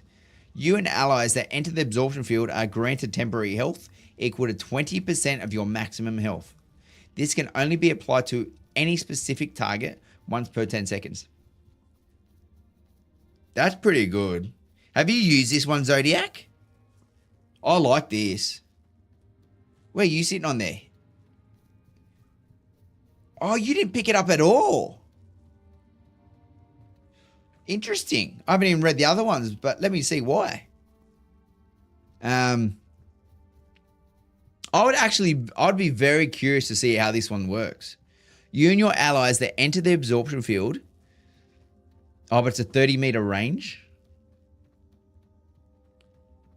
Ah, so the issue is you can't throw it down on you in the fight. You've got to move the fight 30 meters away. Yeah, that's true. That's true. So from a group perspective, this is more of a survival thing. So the group runs away and they all run to wherever this field is. Okay. That would be much better if you could throw it on the group as you're fighting. War. Now, I actually saw the war watching some of the prior videos. And the war, I actually liked the wall a lot. Summons a glorious war at the target location, obstructs movement, and blocks projectiles. So PvE, oh, if you're farming in those tight corridors where you're in like the ruins and stuff like that, you could potentially put a wall up and start running away. How long does the war last? I don't know how long it lasts. But even for PvP, I really liked it because people are required to run around the wall. And if you see a wall up and you're well, what is it? Oh, let's just say your group's working well together. I can't think of the word I'm thinking of. It's driving me mad. It's on the tip of my tongue. Coordinated. That's the one. Coordinated. If your group is well coordinated, as they come around the wall, it's a pinch point. So if you got mages and rangers, you got some AoE you can punch at those corners, then yeah, they're going to get absolutely lit up. But yes, not yet. We don't need this yet. Rush your courage. You feel the surge of resolve. Gain 10,000 undefined damage. What? Gain 10,000%. What is undefined damage? Please explain, Zodiac. What is this? You feel a surge of resolve and gaining 10,000 undefined damage. God knows what that is. What is that? Where's the Ashes Wiki? Undefined damage.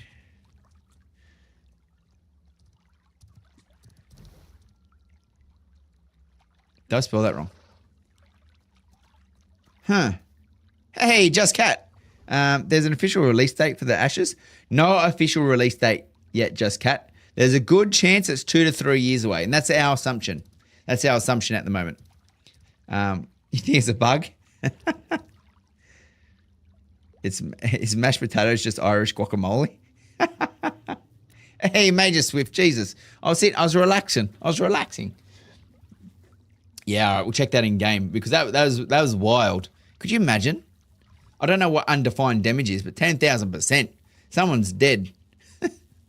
Then ground pound. See, I actually think, regardless if this is the tool, it was wrong. I feel like the surge of resolve may gain. I reckon it will be a good one. Just with the name Rush of Courage. It might be like an adrenaline shot. Then ground pound. Slams the ground, dealing 200% physical damage to enemies in front of you while applying a tripped for 2 seconds to targets that were staggered. Oh, all these tripped and staggered. Geez, you work well with the fighter.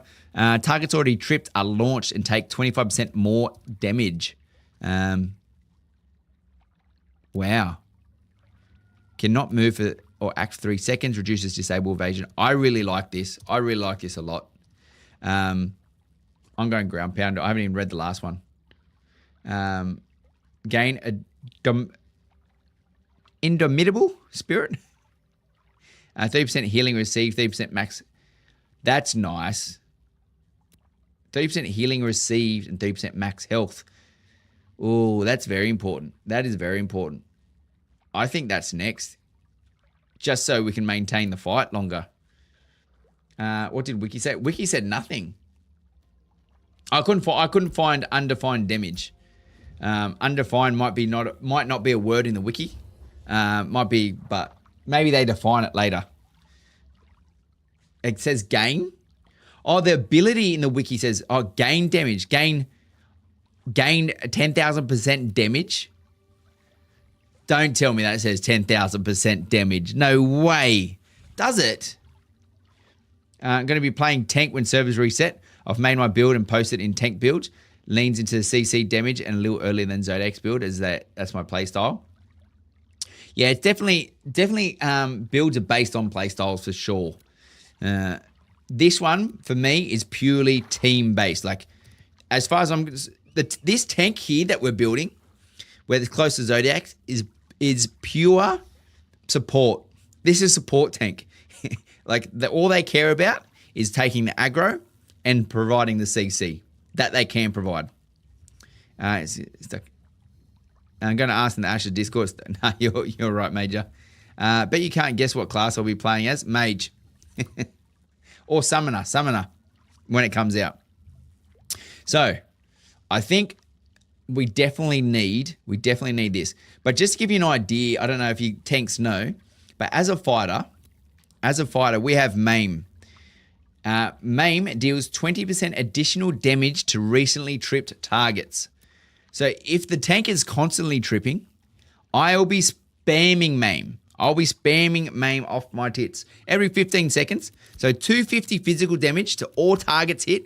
So this is not just a single target. I love Maim. Maim is awesome. Maim is almost like a cone in front of me.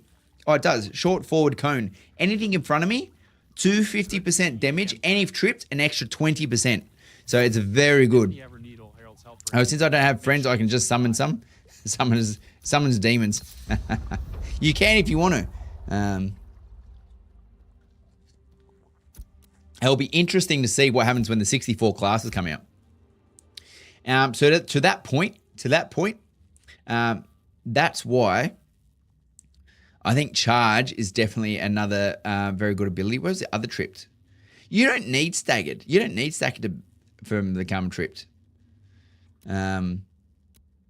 But that Rush of Courage does sound nice, doesn't it? Does sound very nice. All right. Where were we? So at 11. We're at 11 points now. Now, I think just for survivability, and this I'm making an assumption here. Let's go over and check where you put. Oh, you reckon you're honestly not having mana problems because you put your mana in at 22. Zodiac, you put your mana in at 22, so you mustn't be having problems at all.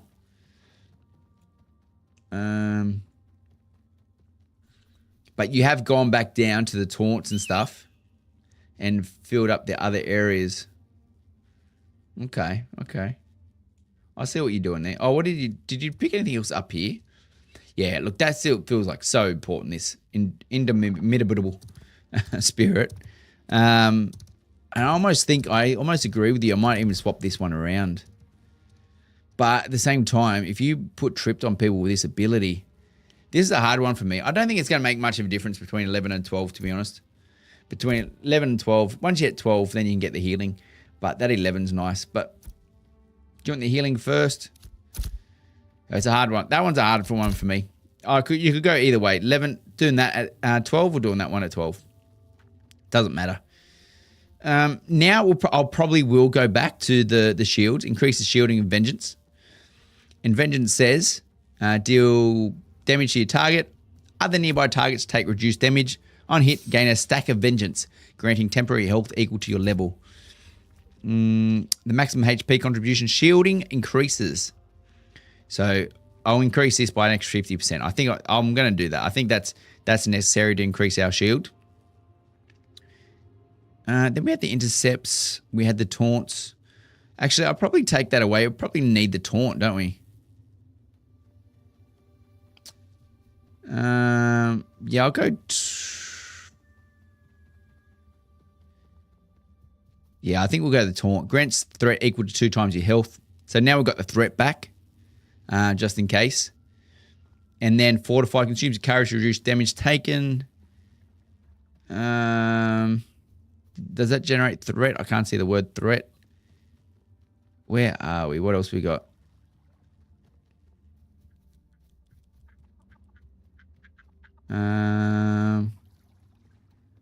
think at this stage...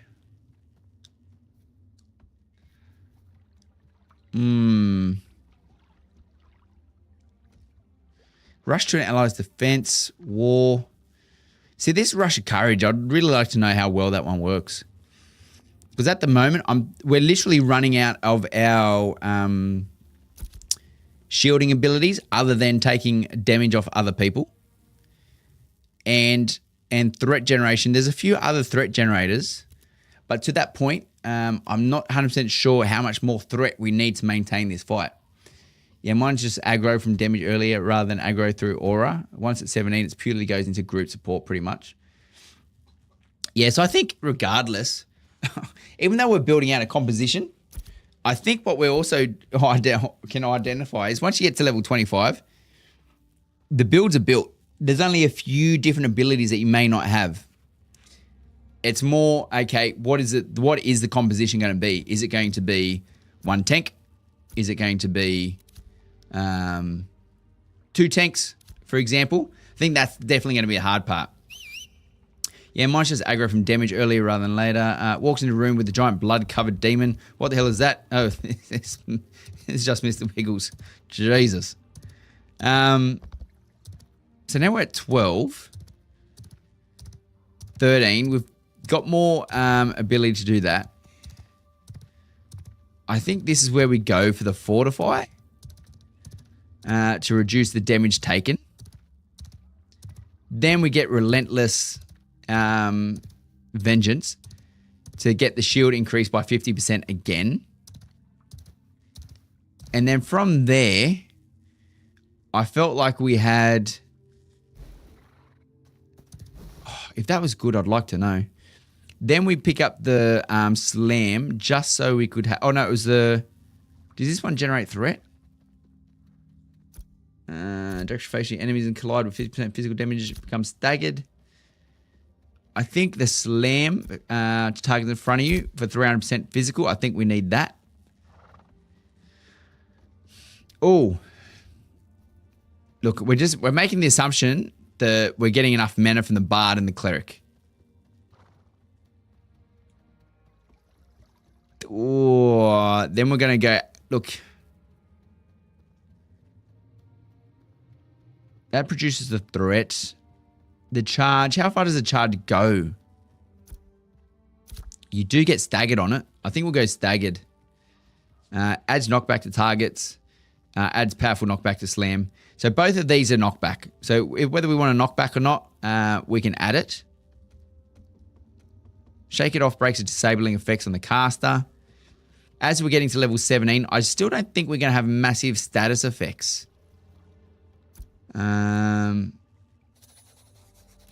But will we? Call the demon Diddy. That's a good one. Good one.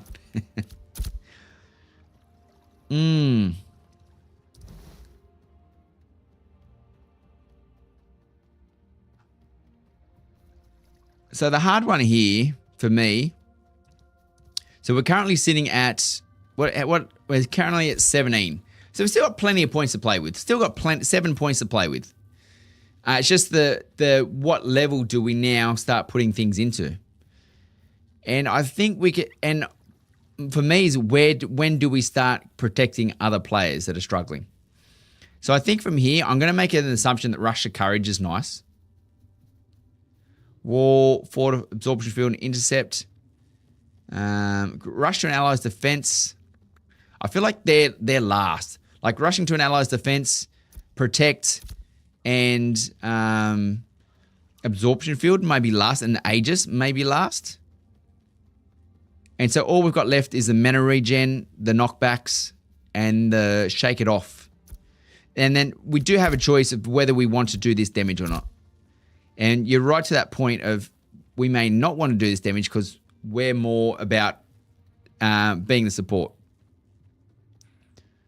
So realistically, let's just from a points perspective, let's just take the mana. Because if we take the mana, okay, and this is probably a good point. If we take the mana now, if we're increasing more mana, that will give the bard the ability to put more mana on other people if we've got mana regen.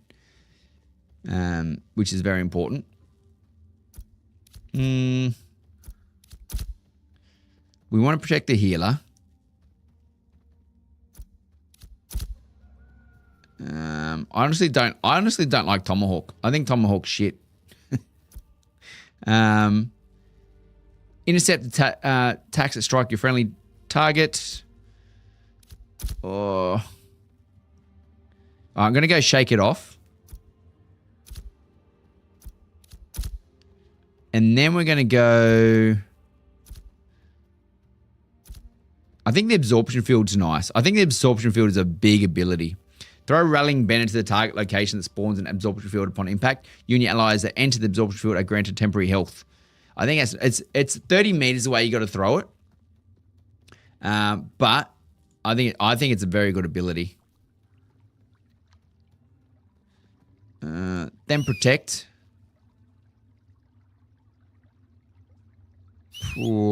Protect. Your protected target can be 10 meters further away before the link begins to break. So that's important. And then we've got the intercept. And then for our last point,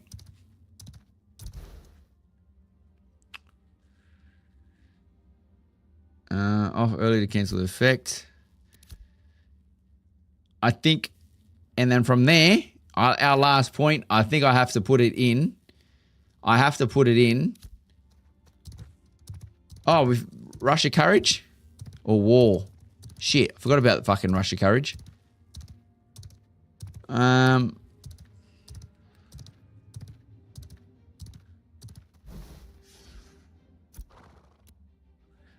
think War. Until I know what Rush of Courage is, I think we're going to War. And that's it. We're done. My only concern is how are you holding aggro before level 5 in terms of 0... See, with the 2 to 4, I'm not worried about 2 to 4 Ember. Just because it's pretty weak already. Like, you really punch through it. Yeah, I've had no... 2 to 4 is just... You know what I mean? How do I explain that? Like, how do I explain that? Yeah, 2 to 4 is... shit, it's 9 o'clock. 2 to 4 definitely is a weaker side. But you are right. So 2, we do have... Well, when you say that, I've got Shield Assault on my second ability. So we've got... well, you got Tremoring Strike. Generates 200% additional threat. Then you got Shield Assault, which is a 300% additional threat. What was my 4? My 3? What was my 3? Oh, and then we got some restore some mana and health because of taking damage. And then my 4th was more mitigation. And 5, and then that's when we pull more threat. So look, I'm making the assumption as well that Shield Assault and Tremoring Strike should do a good job. But we'll see how it goes. All right, so we're going to save that ability as tank. What's this? Party build. Tank party build. Done. Tank party build is completed. Save. So now that we've got the tank, things should start becoming a bit easier because we know what the tank does. So let's make a little, where it is. Let me just bring this up for a second. Where's my pen? I think I got this thing. Oh, Jesus Christ. So this works. So we've got,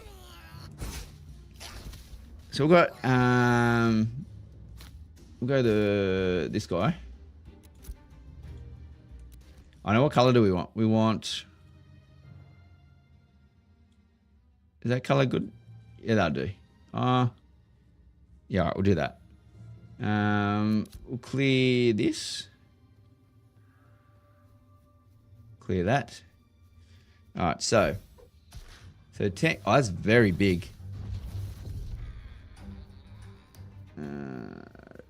There it is. We'll go one more higher. So check that. Then now, you probably don't even know what I'm talking about. So the tank. So the tank is what we've currently got now. is we've got tripped. We've got, what's the word? He's got aggro. And then he's also, so we've got tripped, aggro. Was there any other main abilities that he's got other than tripped and aggro? So he's got a bit of staggered in there.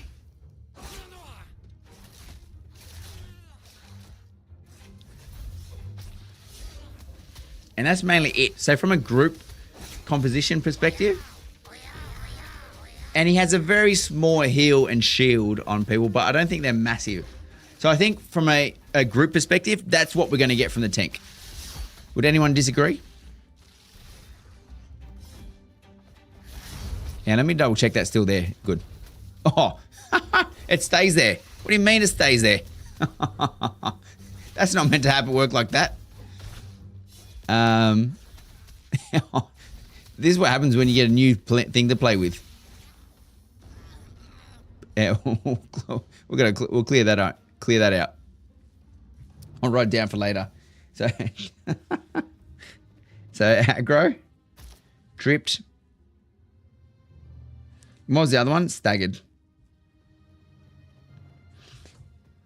Protect. So protect, with the protect though, with the protect, where are we?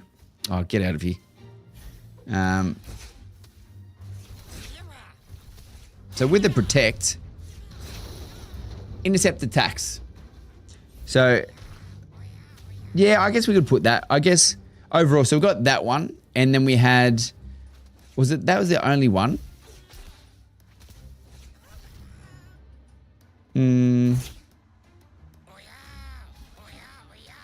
Oh, we'll do a quick protect. I don't think protect is definitely a thing we want to rely on though, but it is there. It is there. I agree. From a PvP's perspective though, yeah, you are right. It's 100% one of those number one abilities.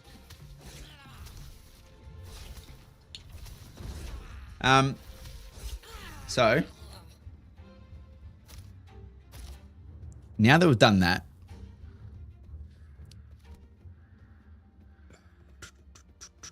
we got fighter. I think I might speed this up a little bit in regards to let's identify what each class does. Each class does for the party. I think we'll do that. But first, let me go down. I'll quickly go get some food. I'll quickly get some food and just some more water. Rather than going through the builds again exactly to detail, because we could be here all night if we do that. I think we'll identify what their purpose is within the party, and let's identify how many of each will be in which composition of what party. All right, so give me 2 seconds. I'll be back.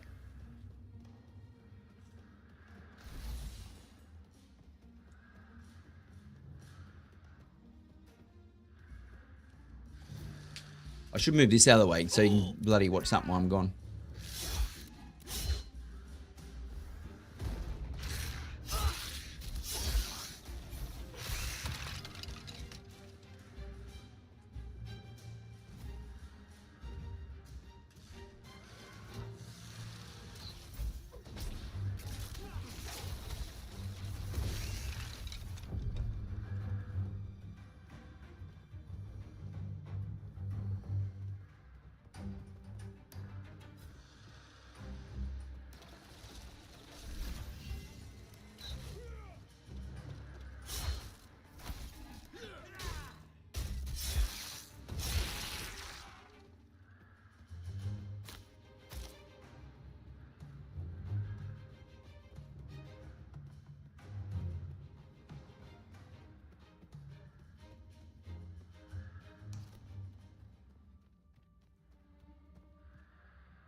Ugh. All right, we're back. We're back. I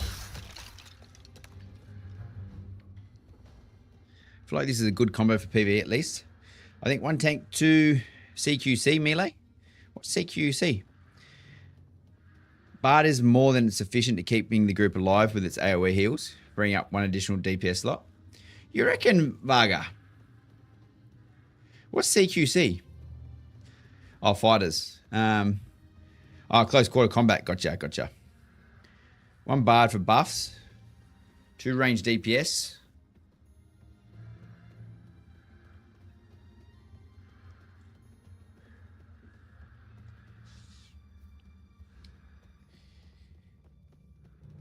Well, yeah, this could be hot.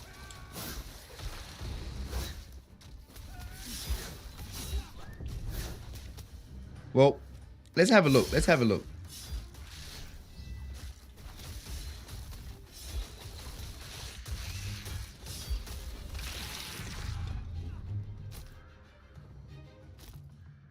So I've been in parties of both. I've been in parties where we've had multiple bars. Clerics has been very beneficial in the sense if someone dies, there's 1 cleric that can do the picking up, and there's 1 cleric that can do the healing. So I've really liked that.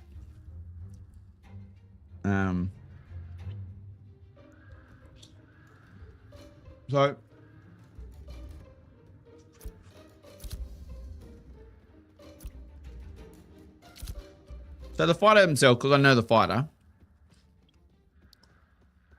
The fighter, I wouldn't say is massive when it comes to adding any CC. But I can say the main ability, and I think what we're building here is mainly not so much PvP, but we are definitely going through the farming stages. The maim is very good. It is an AoE, well, frontal cone, but you get in position and you can hit a lot of people.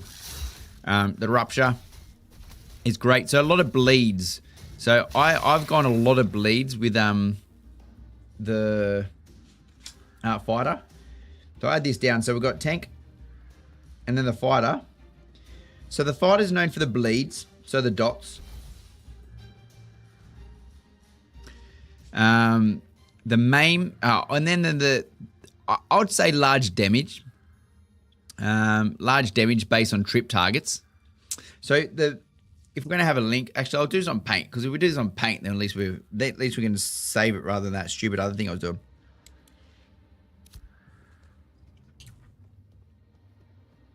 My pen. Let me get paint up. You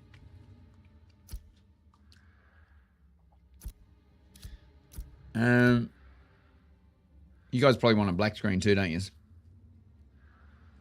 How do you do that without no, it's a rubber. I got a pen. Okay. So we've got a tank. Oh, that's not working. Why is that not working? Why are you working? Oh. That'll work. So a tank. So he's got the, what is it? So you got aggro. Then we have tripped.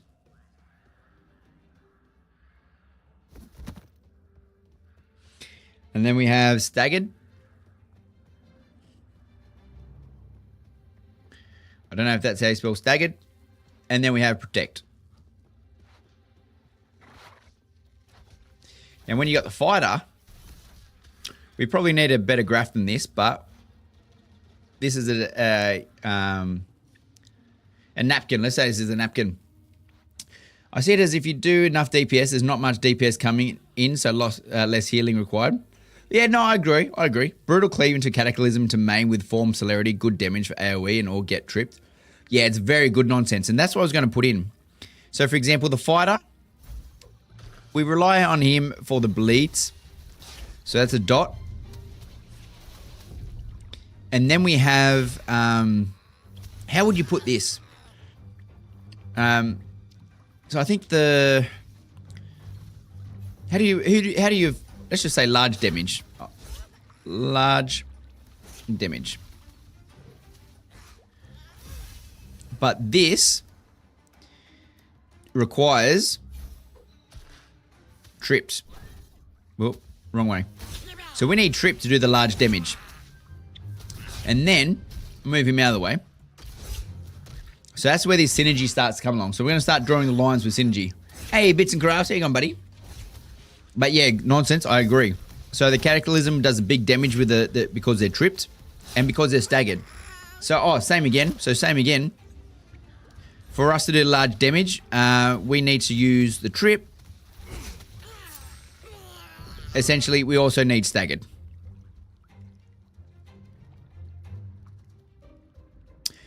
Other than that, I wouldn't say, like, the Whirlwind's good. So Weaken, for example, 25% physical attack speed for 8 seconds. Negative 25%. Wounded. Oh, we had Wounded as well. That's the other one that we have a lot of, Wounded. But Wounded itself just reduces healing received by 5% per stack up to maximum of 50%. So my actual build builds out a lot of Wounded. So I think that's definitely a... do we have any traps that we haven't built out into yet? The Knockout is good if we need it.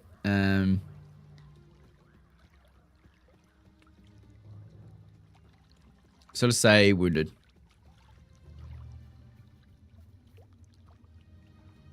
So there... so this is just another game trying to take the #1 place from WoW. I wouldn't say they're trying to take the #1 place. Rough, Mr. I'll just call you Rough.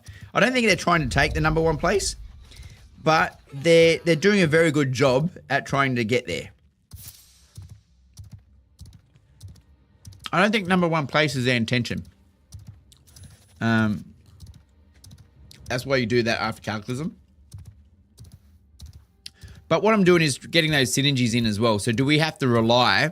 I'll just say we've got to cool down or low on mana at that point. We don't have to rely on some of those things. So, the other one I was going to say, and one thing I haven't built into a lot yet, I don't think there was a lot of, for example, Lunging Assault. Spend 15 combat momentum to lunge in direction of short distance. Where was that other one? Oh, Blitz. Blitz could also be good at chasing down people, but I don't think we have a lot of other than Snared. And we go look at our bits and pieces. Snared movement speed reduced by 25%. So I'm pretty sure that is pretty much it, what we're going to rely on the fighter on. So there's obviously a lot of other things, but I think these are the things that we can rely on the fighter from. But for the fighter to do this, for large damage, we do rely on tripped and staggered. And let me get back him up. And where'd Pate go?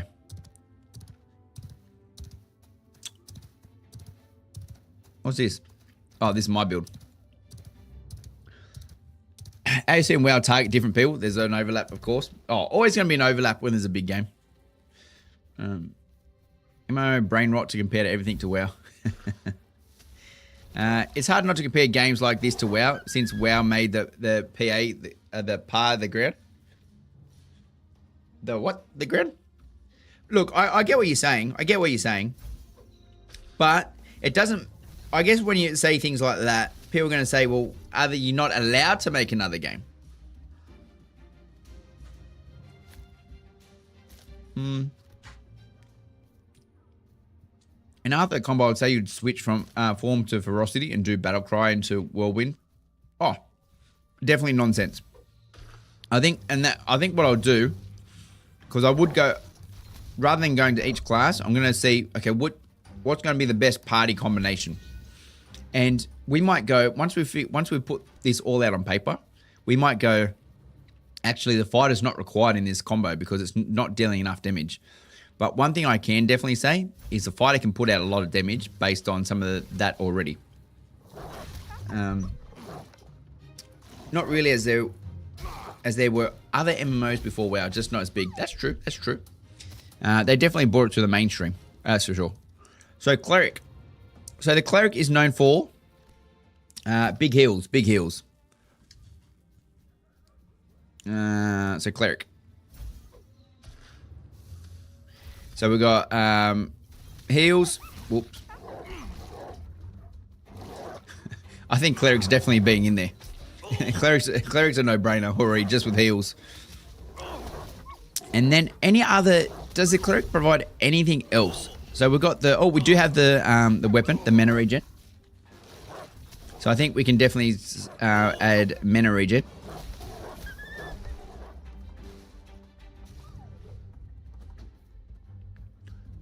And then... What else? What else? We've got some debuffs. I think we're going to add the dispels. I think dispels not required just yet. I haven't noticed it to be super effective just yet, but I think very important. The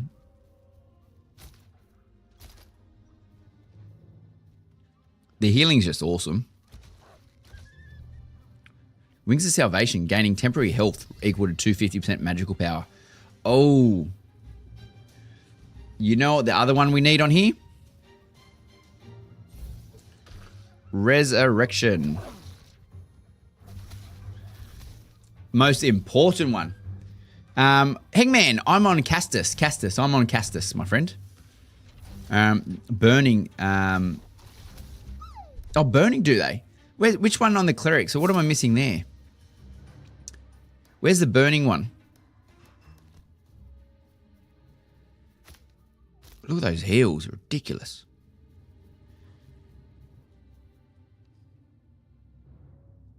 Where's the burning ability?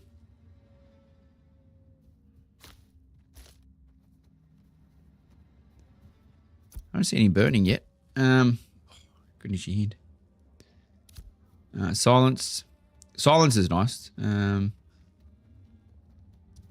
Bless weapon.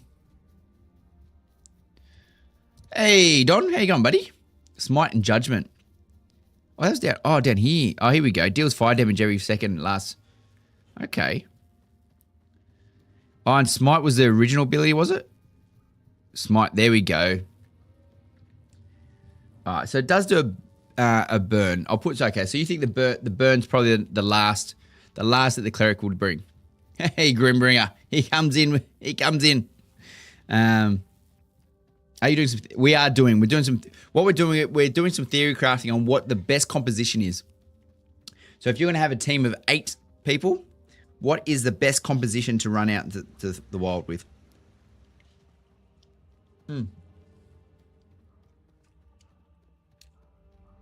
So we have... I'm joking. A burn. All right. So 1, 2, and 3.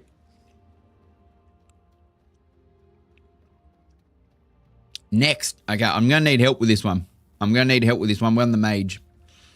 So where does the mage fit into the pack? Protective magical shell surrounds you, absorbs 500% temporary health worth of damage before breaking, lasts 15 seconds. Doesn't that go around everyone, or was it the bard that does that one? What is your idea about best group comp until now? Well, Don, not sure yet. Once we figure this out, so once we put everything on paper, we'll have a look to see what the best comp is. So brings the men to rangers with a blessed weapon. Oh yes, so as a cleric, yeah, no, I've got that on there. I've got mana regen, but unless you're saying the mage has got mana regen as well. So one thing about, and we're gonna have to make this one bigger. Oh shit, undo. It's a full-time job keeping this year board stocked full of commissions. I'll tell you what. We'll just move across to the right. We'll grab this guy, click black, pen. All right. So then we got mage. Whoop.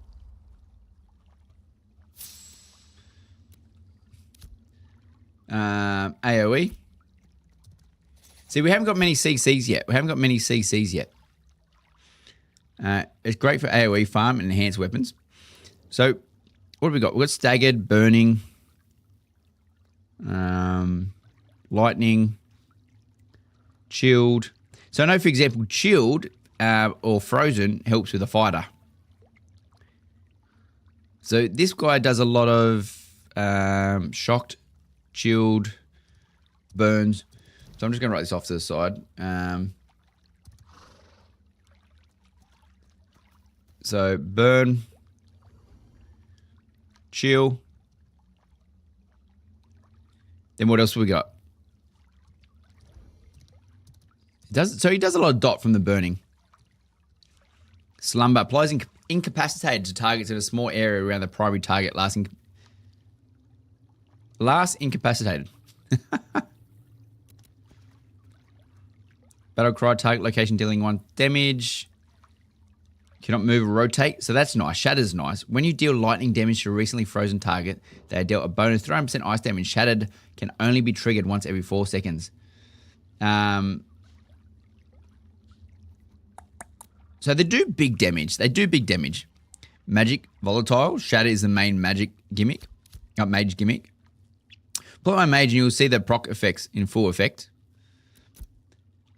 Well, it makes no difference. I can't see them from your build.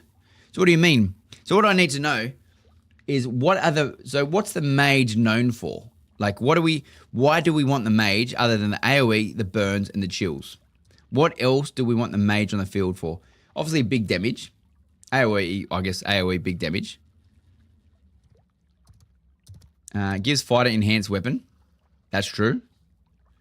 But no, is that from, when you say enhanced weapon, do you mean from, which one was there's an ability from the fighter, if they were frozen, they did more damage.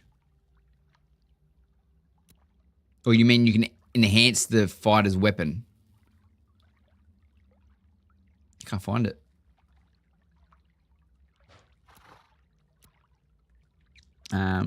Slumber is an AoE incapacitated. Nearly other CC is single target. But I guess, okay, so they got CC. So we could say the mage, we need them for their CC. Cataclysm plus mage's freeze. Hover on enhanced weapon. Where's enhanced weapon? Oh, in the mage ability? Yeah, sorry. You're probably yelling. It's right there. A sword icon on mage. Oh, gotcha. Okay. Sword icon on mage. There. Enchant up to one ally's weapon to match your current set of elemental empowerments. The enchantment will favor the greater of the magical physical power stat. The enchantment will last 1 hour. 1 hour with a single empowerment of 30 seconds if multiple are applied. Requires. That is nice. Why is no one? Because someone needs to enchant my weapon. Will there be classes in the game, or is it with the new thing where you put skills? No, definitely classes. There's going to be up to 64 classes. That's nice. So enchantment, I can add enchantment to the list.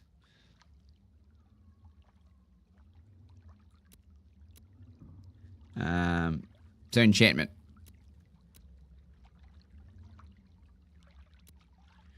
Damage. We'll just write damage.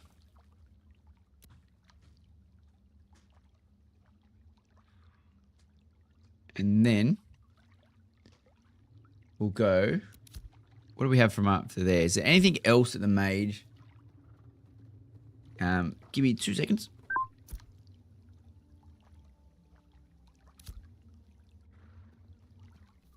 Good to see you again, friend. Brilliant. If you ever need old Harold's help for anything, make sure you swing by.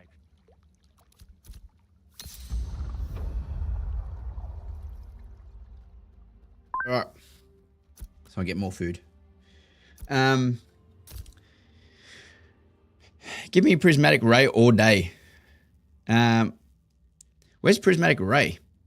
So channel a powerful beam in front of you that periodically deals 50% magical damage and additionally effects based on your elemental empowerments.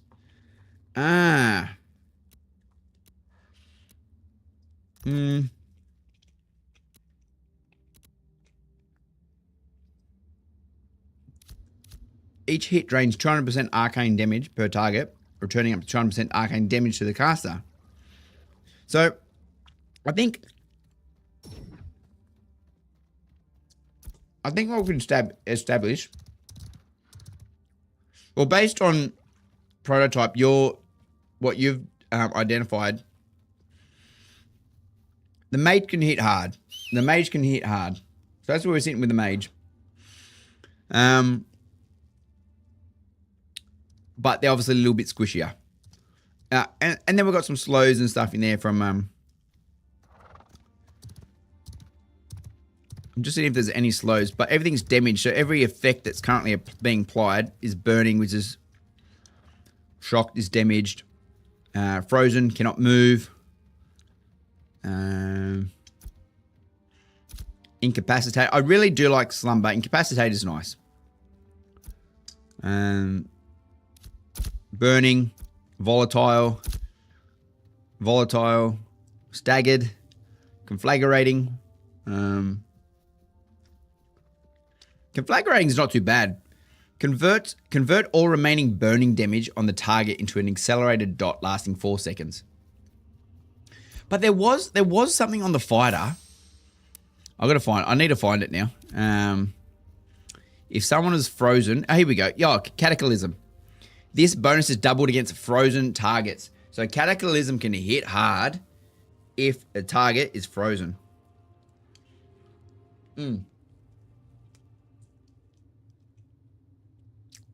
So I think we've got the mage. We've got the mage stuff. Mage is dumb. So now, after the mage, damage output is significantly less if it doesn't work in a proc effect lineup or it's based on your current elemental set. They do. Some of them do. Not all of them, but some of them do. I don't know the specifics, but I have noticed when I've been hitting people. Oh, Leanne's, how do you say it? I don't know how to say it, sorry. I'll call you Lean. Lean, I thought you said I was on mute then. I was going to say, I've been talking for the last 10 minutes. Call me WTV. Whatever. Is that it? All right, so I think we've figured out what we need to do with mage. Oh, now this is whatever flows better. Gotcha. So the bard. So this is one that I think this is where the one that I just know. So we've got tank, fighter, cleric, mage. Now we're doing bard. I think with a bard, we need to determine where the bard sits, because I almost feel like we almost have everything in the party. But, so we know mana regen, 100% off the bat.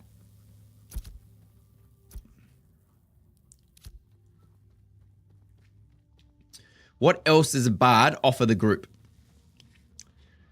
We've got options. It's a burst wind. Well, that's the problem. I've only played a very small amount of the bard, but I do know the bard. So the bard is the one that's applying a shield on me, eh? Oh, yes. Yes.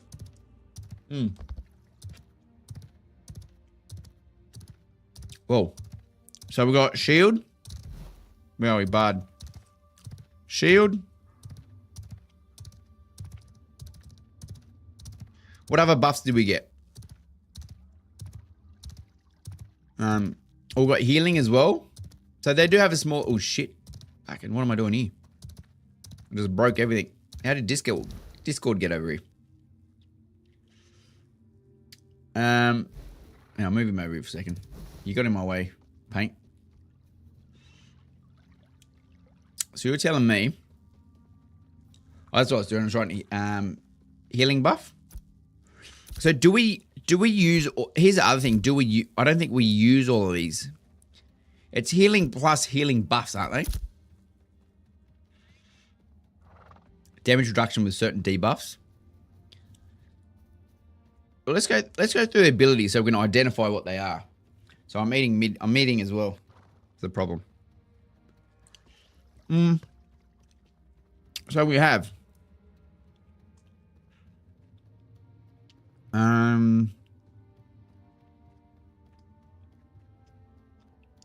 what do they gain? They gained something here. I think it was... melodies can be played... your attacks have a 25% chance to heal yourself. What? Your attacks have a 25% chance to heal yourself? Oh my god. How is this not number 1 ability? Also heals for 15%.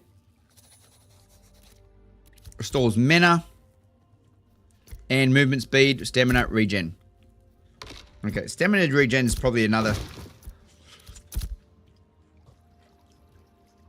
I think the way we've got to put this one is... I can't write them all down, so I'm just going to write buffs. Oh, buff. So we know what they are. We know that they are. Is it optimal to only have one bard in your party? Well, at the moment, effusive, and this is what we're trying to figure out, I don't think so. I think you need 2 without even going through it. Damage debuffed on enemies too. So where are we? Launch a wild burst. So this is damage. Cannot use any weapon combos. Attacks last 5 seconds. Wow, disarm. Humiliated, demoralized. Increases the number of charges of quick wit. Quick wit applies. In a daring maneuver. Oh, transfer life. I don't know if that's a one that we need. Good, but not needed. Interrupt your target with clever retort. 10% manage damage multiply for 8 seconds. Marionette stun force to dance against your will. Last 10 seconds. Target enemies afflicted with marionette. Last 10 seconds or until damage is taken exceeds 10% of the instigator max health. The hard part is when you're in a party, someone's just going to hit them anyway. Quickly strike a dazzling pose, mesmerize all enemies incapacitated. Oh, the CCs, the stuns. The stuns. CC. Whoop, that's a bad C. At high levels, it sadly can be. Sagas get overwritten with other bards, so you can really have synergy between 2 bards if you ignore that bug. 2 bards is very clean. That's what I'm thinking. I feel like you need 2 bards in every party. I feel like 2 bards are important. Grants Nimble Pep. Cleanses 1 debuff from yourself and nearby allies. Gain temporary health equal 10% of your maximum health. Wow. Gain 10% max health. Increase magical power. Fucking hell. I think you need 2 bards. I'm just going to say that they're ridiculous. So who we got left? I think it was just a ranger was left, wasn't it? So we've got tank, fighter, cleric, mage, bard. And then we'll go fighter. Actually, we could have put this in the spreadsheet. And the last one's ranger. So, for the ranger. You're saying 2 tank, 2 fighters, 2 bards, cleric, ranger, and mage. Increased magical power, mage. Heavy breathing. Yeah, I saw that. Bloody increases magical power. Jesus.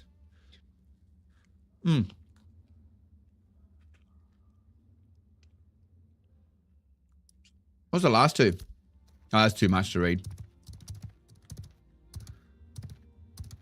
So, Ranger, last one. Now, I've played a little bit of Ranger, so I know a bit about this. So, Ranger has one thing that I really like, is Thorns. Ranger's the only class at the moment that has Thorns. And if you have a tank, I don't think it can go on anyone, but the Ranger can put this on anybody. So, if there's a Ranger and your tank hasn't got Thorns on constantly, there's something wrong. The bleeds as well. So the Ranger does provide bleed, which is not bad for the fighter as well. I'm just reminding myself. Wounded and bleeds. Oh, so the Ranger does more damage. So, for example, reduces healing received. Headshots deal 50%. Where was it? So anything that's bleeding, the sniper essentially turns it into hemorrhage. So I think what we can say here, and hemorrhage is 20%, and I'm literally going to fuck up hemorrhaging. I have no idea if that's how you spell it, but that's how it's going to go down there. I'd agree, but fire seems to get Oh no, I'm not set on 2 fighters. I'm definitely not set on 2 fighters. I'm set on 2 bards. Yeah, no. Definitely, I've got no numbers yet. Definitely no numbers as of yet. No. If anything, I'm saying 2 bards, and then my issue is I'd like 2 clerics as well, but I don't know because that's too much. I think 2 bards, 2 clerics would be way too much. And the only reason I say that is I like the idea of a cleric being able to heal and a cleric being able to res. But if the cleric's resing, the 2 bards have to step in. So we're going to have to see. We're going to have to see. Once we put it all down on paper, we'll go work it out. So here again, we mark. Where is it? If we mark a target, airstrike. Where was it? Call of the Wild. Wounded, shocked, daze. So what do you do? Wounded reduces healing. Applying 1 stack of wounded. Mark of the Bear marks a target, reducing their mitigation by 25%. So I think what is it? We're applying. What do you call it when you reduce the armor and the damage from other people?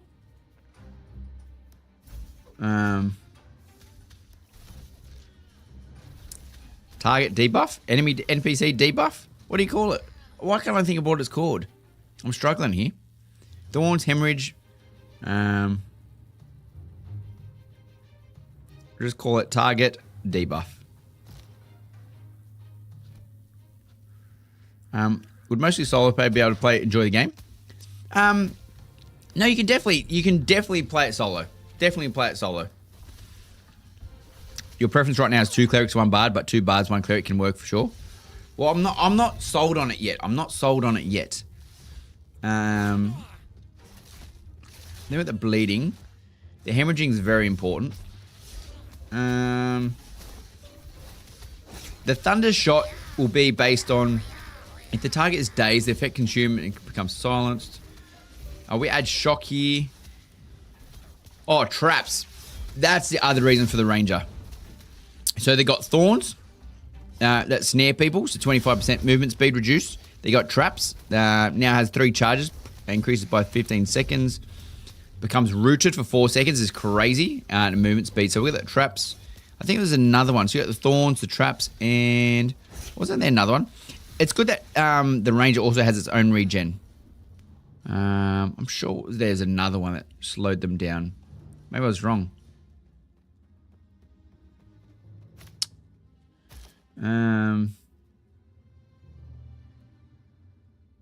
Look at the range, 40 meters. Fighting 2 consecutive volleys of arrows in a wide area in front of you.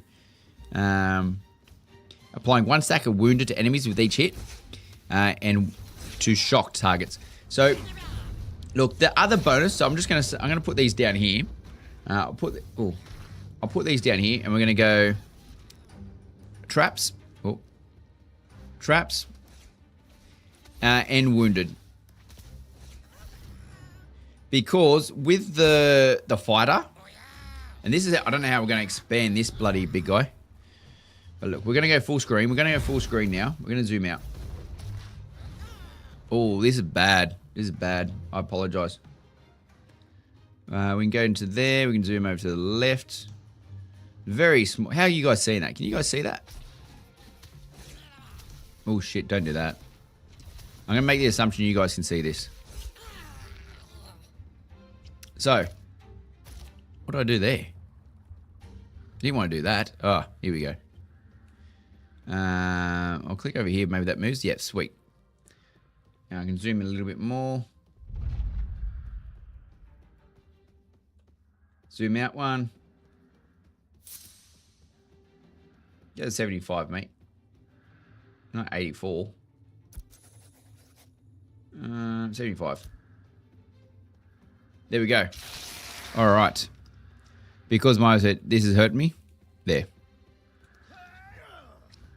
All right. So, what are we suggesting? The arrows that give heavy, don't know the name. Oh yeah, they got sniper and headshot. Weighted arrows, I think, slow. Ranger for me brings soft CC and a lot of single target DPS. Yeah, that's another point. There's definitely some DPS in there that we pick up as well. Oh, Jesus.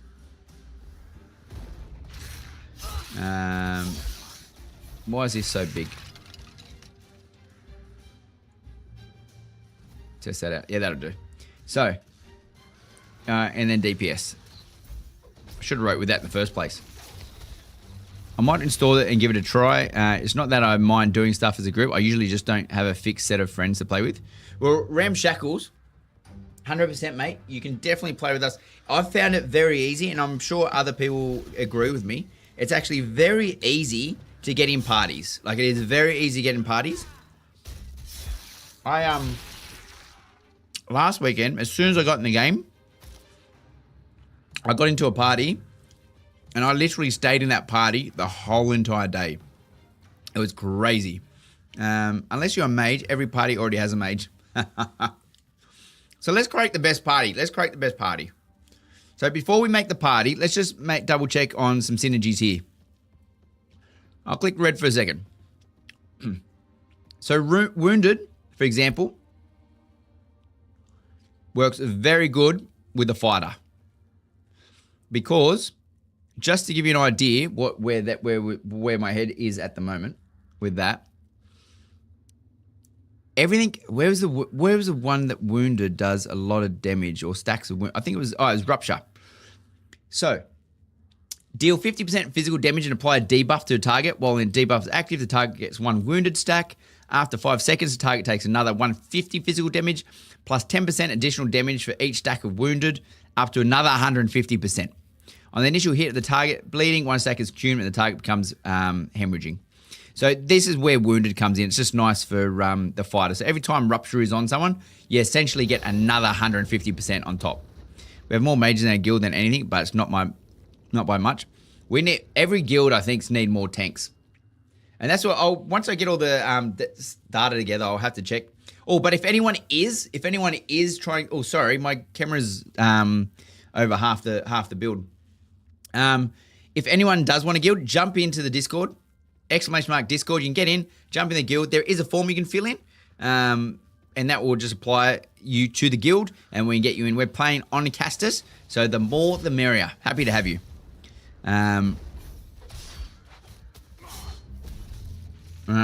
Prototype. Don't worry about your randoms. So that's where Wounded comes in. So it's very nice. The Bard. Then we've got the traps. So we do.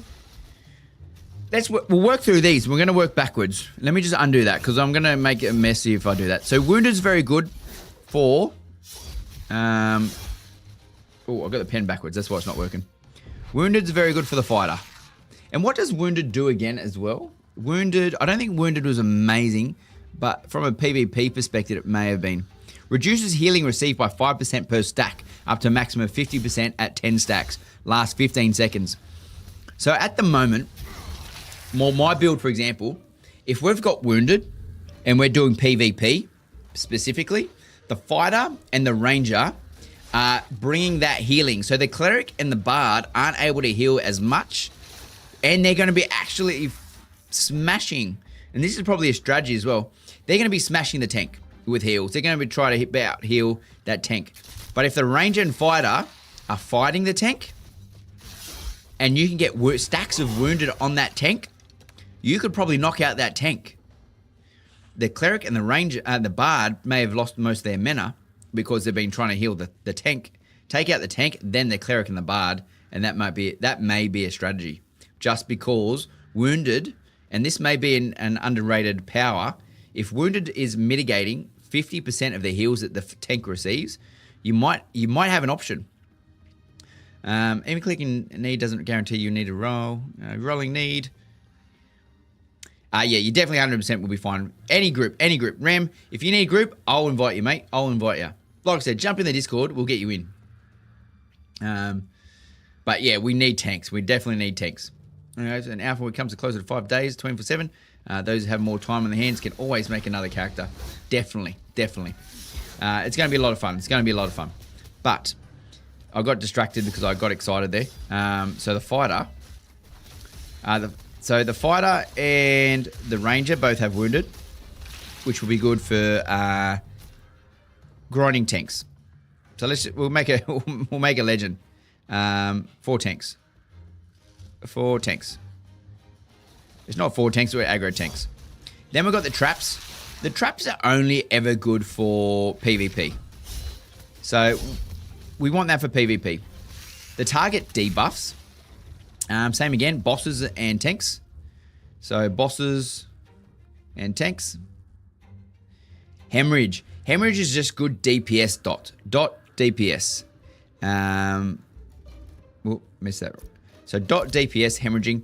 So the ranger synergizes very well with the bleeds on the fighter. So the fighter is the number one. He'll instigate with the bleeds, and then the ranger comes in with the hemorrhages. This is where this comes in perfectly. So we need, if you've got a fighter, you need a ranger to increase the ranger's abilities. And then thorns, we'll put this on the tank. So at this stage, and I don't think anyone can argue, we'll go, what color are we going to write for our build? This is going to be messy. This is going to be very messy, but we'll go, what's a good color? So for our composition, because we're going to have, I'll put it down here. Oh, where do I put it? I don't want to make it so messy. So we'll have one, we need a tank. All right, I think we're all going to agree that we need a tank. But how many tanks do we need? Actually, let me do it this way. And then we can clean it up at the end. So from a tank perspective, we'll need 1. This is where when we get to the end, we'll figure out if we need 2 or not. I'm wanting an A2, P2, 3, the Rogan Talner. That'd be nice, Fargo. That'd be nice. I better go to bed. 7 hours to servers up most midnight. Oh, yes. Get to bed, Major. Get to bed, my friend. I'll have to do the same. I didn't even think about that. I did not think about that at all before I started going on through this. Hence why I don't play with randos. All right, so we're going to have 1 tank. We definitely need 1 fighter. I'll do it the way where you just put marks against it. Rather, it's not a 1. So we definitely need 1 fighter because we want the large damage that is applied because the tank has tripped and staggered. And because we have 1 fighter, we also want 1 ranger because the ranger also will pick up a lot more damage based on the bleeds, but also he just does damage as well as a ranger. So very good. The mage itself, this is where the mage comes out separately. So we've just tanked off, it goes tank, fighter, then ranger, and they sort of build off each other. The mage does a lot of damage, burns, chills, CCs, and enchants. So the mage is definitely going to come in with an overall AoE and support as a large damage dealer and enchant weapons, either for the fighter ranger. I think the fighter would probably be better because, so let's just say we have 1 mage. The bard comes in and then provides, was it the bard? Then puts, was it the bard that puts it on? No, it was the cleric. Sorry, the cleric puts the mana regen on the ranger. So can we go over? No, we can't because I haven't made the stupid thing big enough. Oh. He goes up there. You go down there. And then, where are we? Let's make this bigger.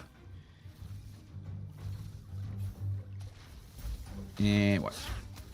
Now go blue. So the cleric will put mana on the ranger because the ranger is going to run out of mana. And if the cleric can provide the mana regen to the ranger, that will be nice. So we need 1 cleric.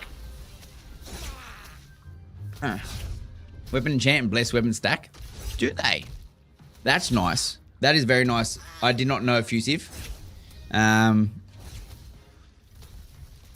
but at the same time, I guess we do need the Bard. The Bard's going to apply this to multiple people, though. So the Bard himself, I'll go pink for some weird reason.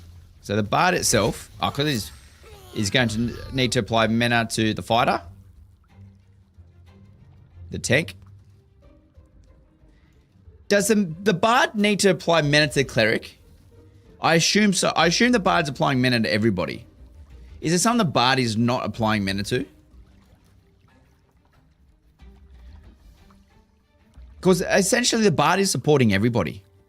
And I think this is where I was going before. So the Bard needs to support the Ranger. And then you got these two. Cleric. And this is just mana. Everyone should have hopefully their self-sustain. So the fight actually does all right. The fight actually gets some self-sustain a little bit later in the game. Oh, it's an AoE. Okay, good. Very good. That's why I had you guys here. And then you've got the shields and the healing, the buffs, and the CC. I think they're the big ones. So I think because of this as well, because the Bard actually has... So the tank, when you think of responsibilities, tank has one responsibility. Two if we wanted to give it to him. But the first responsibility here, we've got a different color here. First responsibility here is aggro. And then protect. Oh no, was it? Let's just argument's sake, is aggro. Protect. We'll just go aggro, protect. He's got one main responsibility, and that's not very big. The fighter, his main responsibility is DPS. The Ranger, main responsibility is DPS. The Mage... Oh, well, the Mage is what? From an AoE perspective, burn, shield, CC. Oh, he's got DPS, but we still want that enchant. So we do... it's not a massive responsibility, but look, let's just give him 1.5 responsibilities. So they got to enchant, right? If you take 2 bards, you can have all 4 buffs at all time. You're taking it a little serious for a game not coming out in 2 years. But as long as you're having fun, solo, mate, having a blast. But hey, we need to be ready. If you're not ready, you're behind. You know what I mean? This is just for upcoming tests. But if we're testing it, we're going to test it to the full of ability. No one likes getting to a game and losing. So if we're going to go in and look, we can provide this feedback. We might get paid for this. So DPS and enchant for the mage. But then this is where it comes. This is where I feel. Hang on, now we've missed. Oh, it's all right. We don't need to start the video again. So we've got essentially one ability here. They've got one job, so they've got nothing. And because this guy's got 1.5 jobs, and then the Bard has, and the Cleric, they got multiple jobs. So the Bard is providing buffs. I honestly believe we need 2 Bards. The amount of buffs, the healing, the mana, regen, and so forth, I feel like that's required. So what we've got now, we've got 1, 2, 3, 4, 5, 6, 7. We've got one more spot. Now, I was going to say the Cleric itself has main ability for the Cleric is heal. It's pretty much it. The only other time the Cleric needs to come out and do 2 things other than doing the dispels and so forth, it's quite... they can essentially do the same thing, is resurrect. So when that resurrection is happening,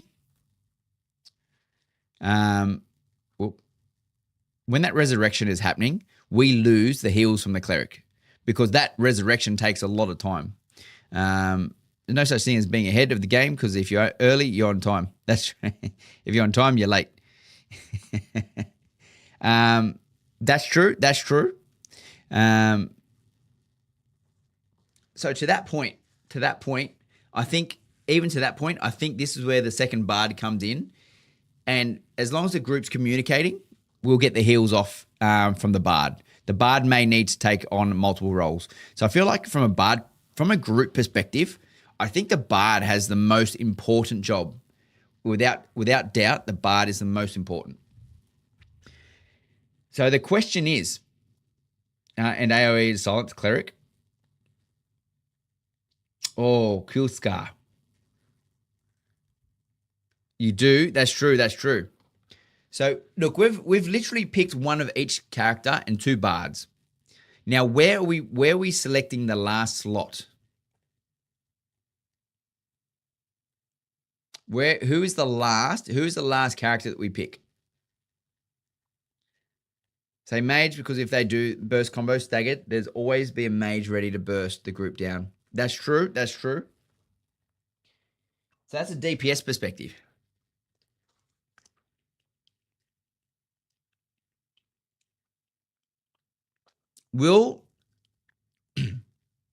I'll ask the question. At any stage across this, will the tank die? Does anyone think the tank will die in this situation? Because if the tank dies, we're in trouble. However,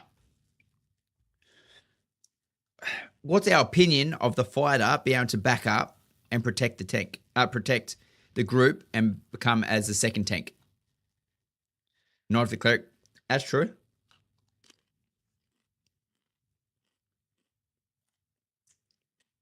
I'm playing devil's advocate because we've got to think of these other scenarios. And it'll be good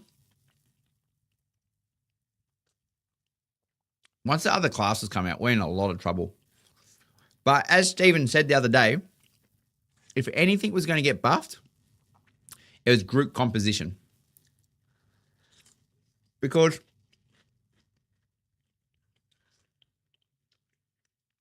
we've built a variety of options here. Because you could go tank, 4 fighters, and clerics, and just disregard ranger, disregard mage. But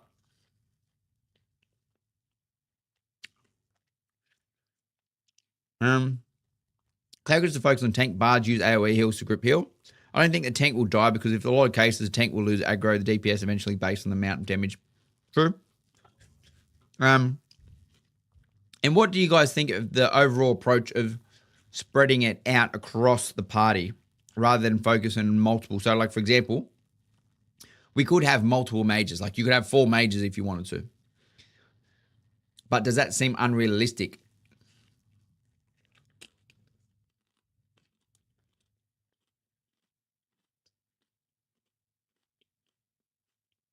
See, I like the idea of having a dot. And if the fighter is putting a bleed on and the ranger is making it hemorrhage, I like that idea. That's what we're going to think of. We're going to make sure we're just not going down one path because that looks like the simplest path. Well, that's good.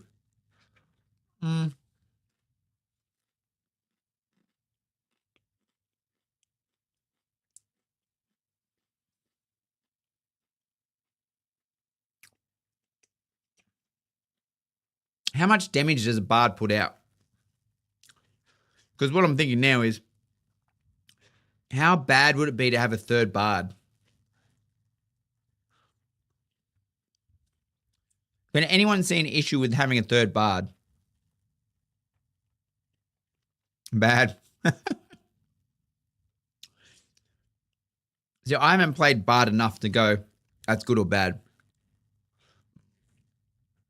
That's true. Everyone does have a job.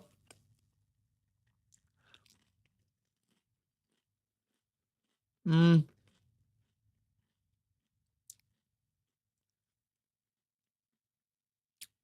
sacrificing DPS. I do 2 clerics, 2 bards. Hey, McManus, you do a second cleric.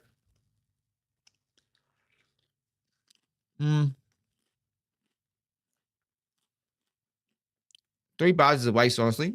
Like someone said earlier, 2 bards give the group all 4 needs. Very good. Do you like how I play devil's advocate just to try to get understand the better options? As long as your DPS was good.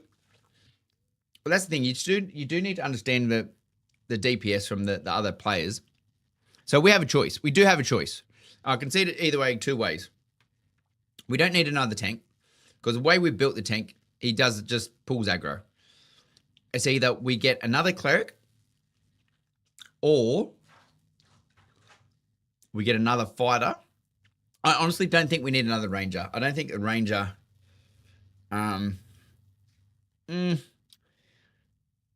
Yeah, I don't think the rangers. I don't think we need another ranger. It's either a fighter, a cleric, or a mage.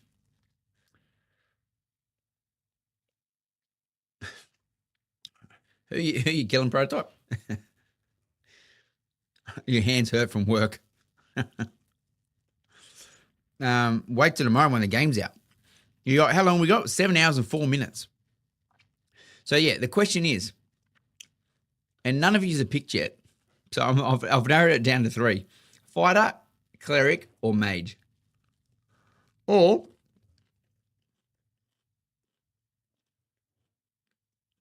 unless you think ranger is the better option.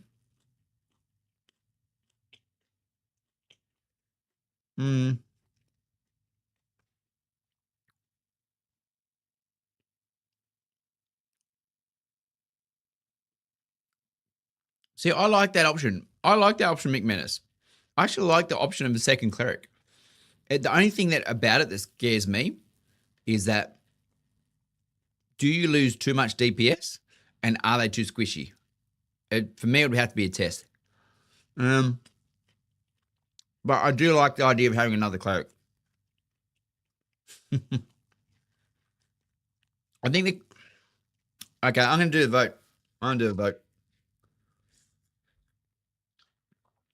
So we're going to go fighter. Oh, dickhead. Why am I writing an R for? Yeah, let's just do this. I was trying to salvage it, but it's not going to happen. Fighter, cleric. Not ranger. We're not doing ranger. I know we do want ranger. Mage, ranger. So I'm actually going to put my vote in cleric. What else have we got? So we've got one ranger. We've got another cleric. Anyone else? Anyone else would like to participate? All you have to do is say fighter, cleric, mage, or ranger. Oh, I got mage.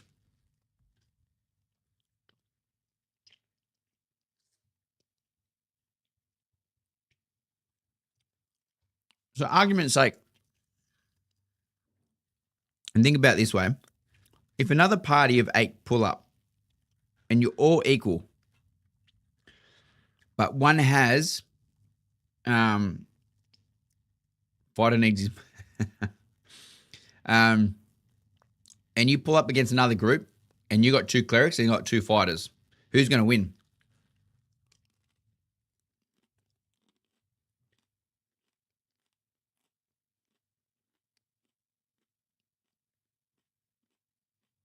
It definitely puts another perception on it, doesn't it? Because can the cleric out heal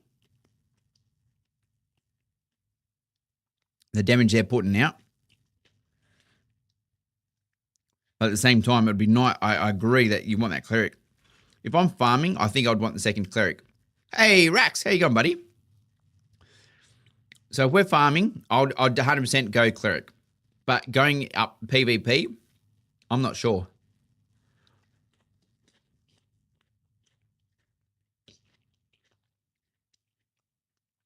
It would be hard for me, to be honest. Because I feel like most groups would opt for a second DPS. Oh, we are 100% ready, Rax. 100%.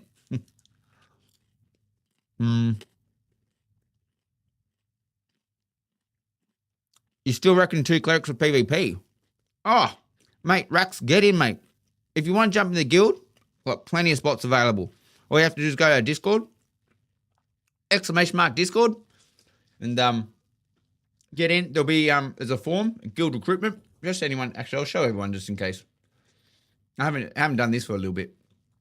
At the top of the Discord, once you get in, Go to Guild Recruitment. You click on there, click on the form, fill that form in, and then we can get you in and you get your access to the Ashes of Creation channels if you wish to join the guild. Tank. Oh, Rax. Mate, you're talking my language. We need tanks. Every tank is is what's the word? Accepted.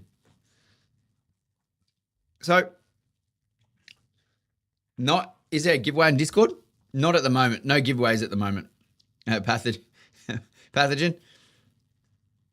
Not at the moment, my friend. You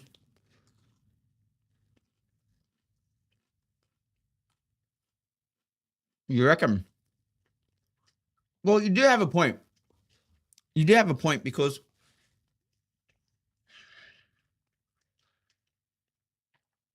if your team can go target the cleric, there's a good chance that you could turn around and beat them. So, look, to finalize this combo, I think we can safely say, we're going to have one tank, one fighter. You about to join it? Oh, sorry, mate. Is that where is it? Oh, that was there that was there from last week. You're in the Discord, Pathogen, are you? That was the old one.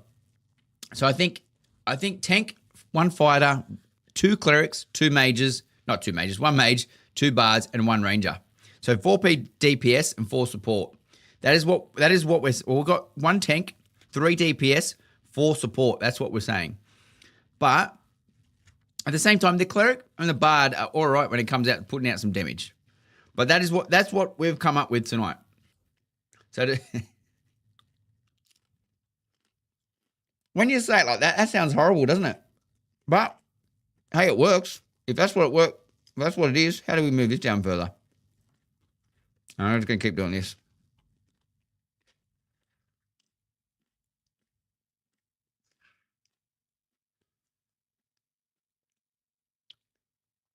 Where's this black button?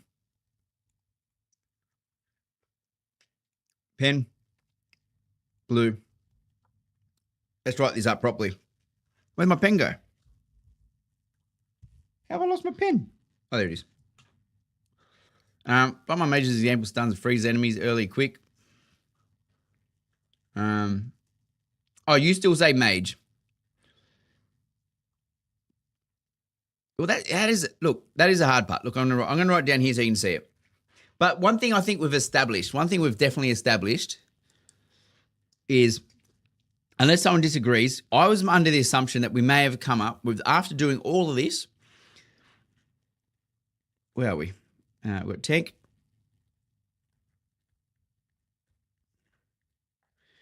We've got a fighter.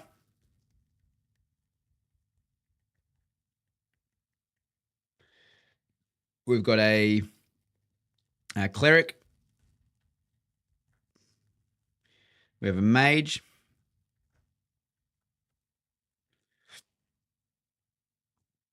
We had bard. And we have ranger. So we're saying from all of these,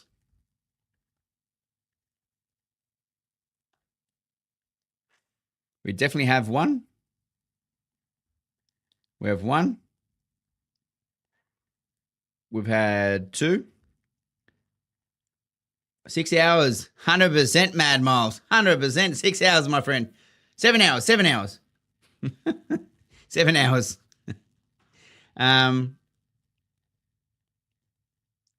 Some of the freeze enemies. The consensus so far has been 1, 1, and 2. Oop. This has been the consensus so far. But I agree, you can probably go 2 mages. I think we need to organise this fight, I think. We need to organise this fight. 2 mages for sure. We need to organise a fight where we have, and I guess this is option 1. Hang on. We're going to do our own Excel spreadsheet. So 1, 1, 1, 2, 2, 1. So this one's going to have a higher DPS, and this one's going to be a higher healing.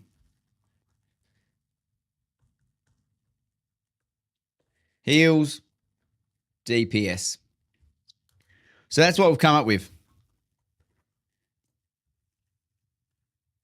Mages is your DPS more so than the rangers, in my opinion. Yeah, no, you're probably right. You're probably right. But that's, or I guess the question is, and that's the question that I guess we're trying to establish as well is, for example, do you just not include a ranger?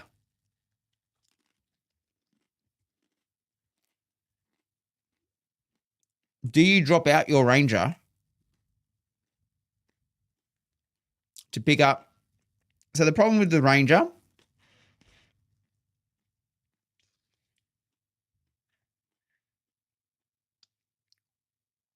a ranger can do some good DPS from range. Smiles and bloodthirsty mage. They do, but it depends on the fight. It purely depends on the fight.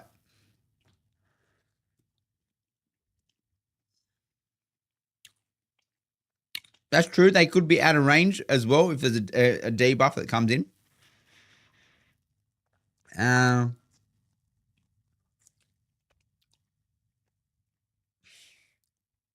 But I guess for argument's sake, you had a fighter in there. You had a fighter in this combination. Hey, Rax. Thanks, buddy. So if you had a fighter in here and you made this is the battlegrounds. We're making the battlegrounds here.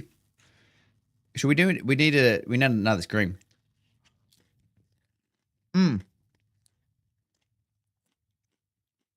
should have got the icon so we can move them around. So if you had an argument's sake, 1, 2, 1, 2, 2, 0.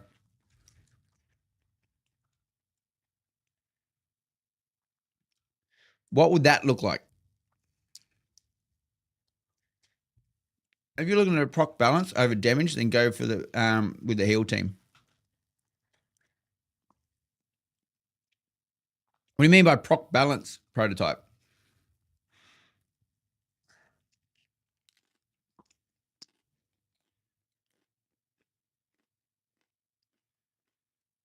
Because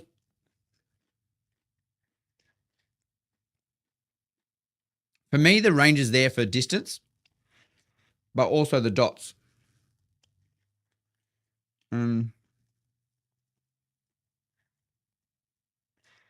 For the third time, move the second fighter to cleric. No, that's what we did over here. Isn't it this one?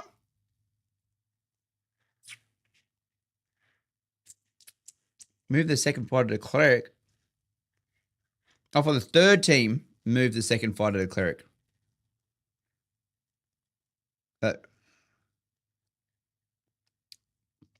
We'll make another one. So you could go, so you're saying tank 1, 1, 2, 2, 2, 0. 2 bards, 2 clerics, 2 mages, 1 fighter, 1 tank. There's a lot of range in that. I mean,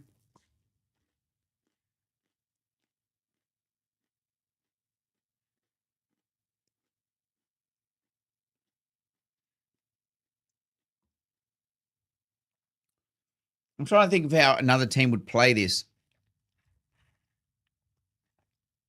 Because we don't have a lot of melee. By far the strongest. So you're going, this is the strongest. 2 bards, 2 clerics, 2 mages.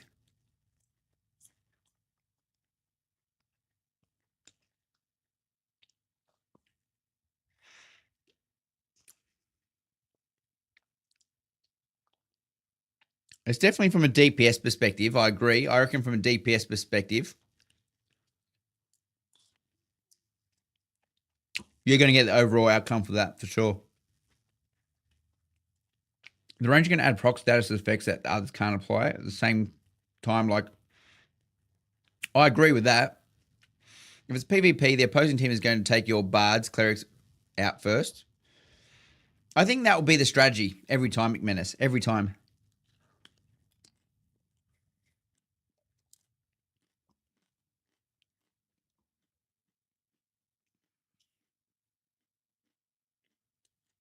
So out of this, I guess out of this whole section, which one's, let's go PvE. Which one's PvE? Yeah, I'll move that over there.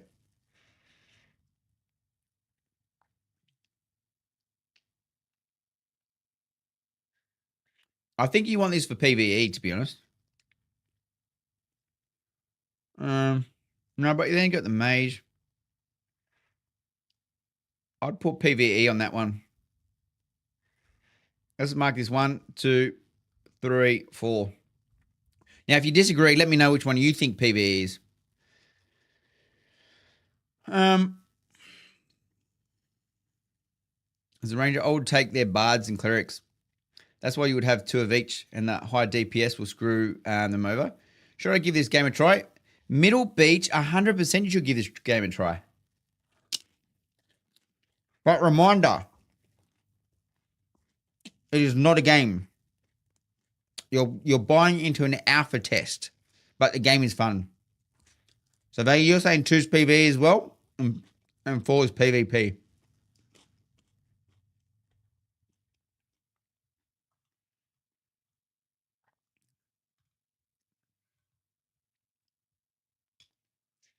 If you put up the bugs and resets, 100%. Hey, told you, mate. Here to the end. I do have to get to bed, though. Because I need to get up early to play this game. Well, I won't be streaming in the morning when the games pops because I'll get up. I'm going to organise my fishing for the day because I'm going to AFK fish for the whole day. Then I've got to go paint a few of my rooms. And then later in the evening. So, yeah, I'll probably start streaming in the evening tomorrow night. I took out 2 of them once without breaking a sweat. I feel like the Rangers, though, have a bit more mobility.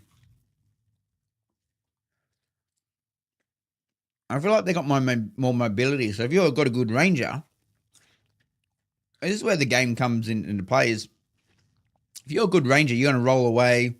You got your 10% increase in run. You got the camouflage if you need it. At the moment. Yeah, that's true.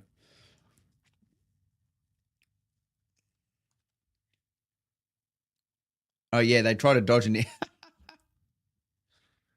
Okay. All right.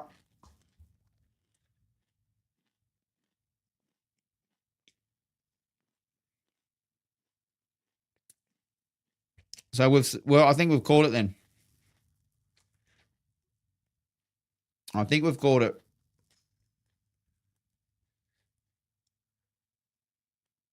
Now, I would like to try two clerics. I do like an easy farm is with 2 clerics. But you are right in the sense of DPS. Problem with PvE, if it's a long fight, I'm gonna undo this for a second. Let me just argue this point. Do you know when the summoner will be playable? Yeah, in May. Yeah, next year. So my point here is with some of the farming that I've been doing, the fight you don't kill the guy straight away. It's like it's a big fight. So I feel like the tank's able to do his part, no problem. But that's on the proviso. The Bard and Cleric have got their back. So I'm of the opinion, I'm actually changing my opinion from the PvE perspective. I actually believe, look, I don't think there's going to be any right or wrongs here. They're all going to work. So that's not going to work. If you want an easy farm, it depends on how many mobs you're farming, to be honest.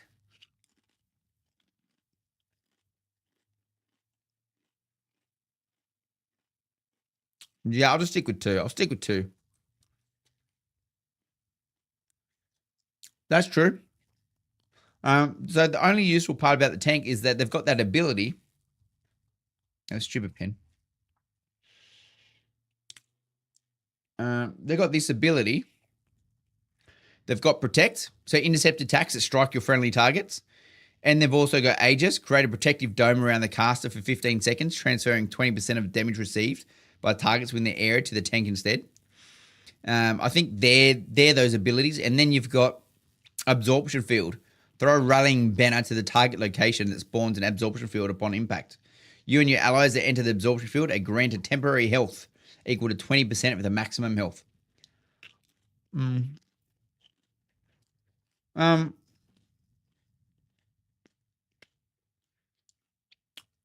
One would be better for long solo fights, etc. bosses. Which part do you disagree with, Lean? Hey, anti-fusion. You have tanks that will keep your enemy main group busy. Then you have tanks that will set up isolated enemies. Furthermore, and then you got the other one, grapple. Grapple's very good. So, and this is 100% purely when strategy comes in, depending on your team's play style.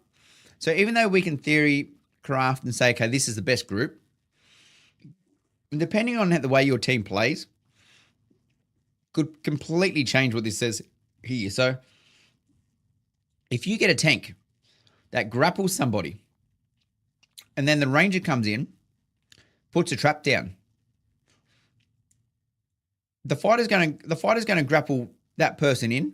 The ranger's got the trap down, and then everyone else can just bombard them. So the tank definitely has a few abilities that can that can help the fight for sure. Yeah, tanks are hard to kill distractions in PvP. Exactly, tank range. And to be honest, good groups will avoid the tank. Good groups will avoid the tank. But at the same time, this is what I was talking about. The tank could potentially be annihilated if wounded. Where's wounded? So the fighter and the ranger. I don't know why I'm moving screens. The fighter and the ranger both put wounded on the on people, and they stack. So it reduces healing received by 5% per stack up to a maximum of 50%. So if you can get enough wounded on the tank, so you get that 50% wounded on a tank, the clerics and the mages, the tanks and the bards are going to start focusing heals on the tank. They're not healing the other players. They're healing someone who can only get 50% heals, and the tank dies. Either way, someone's going to lose out in this battle based on the ability wounded, I believe. I think wounded is definitely going to hurt a lot of teams if this is applied. All right. Tank pool and mage shadow combo. That'd be nice. Then you got incapacitated and stuff like that. It's going to be hard to say. We're literally just basing this off what we think is strongest versus weakest. But there's some play styles out there that could really turn the game around.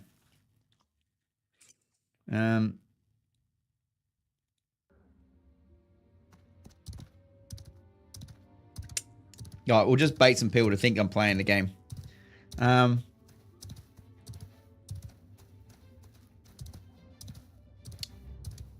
That shield shell skill is death trap though, because if you wait for that shield to drop, it can hit all the players inside with a lightning strike, which will shock the full group while dealing a massive amount of damage to the tank and decent amount of damage to the roaches that can. I got him. Yeah, look, you got a point there, but it depends on how much it's going to mitigate some of that. And what's your cooldown? What is your cooldown on that lightning strike? Because if they can heal throughout the lightning strike, because once you go into that shield, you'd like to think the cleric does that, because a cleric has a healing circle.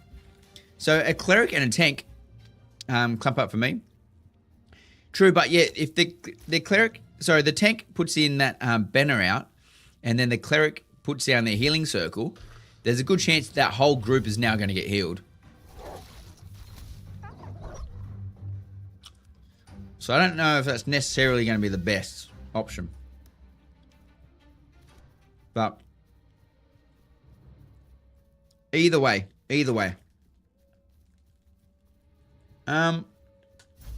So what do we got? So that was fun. That That was only 3 hours of theory crafting a composition. 12-second cooldown. Okay.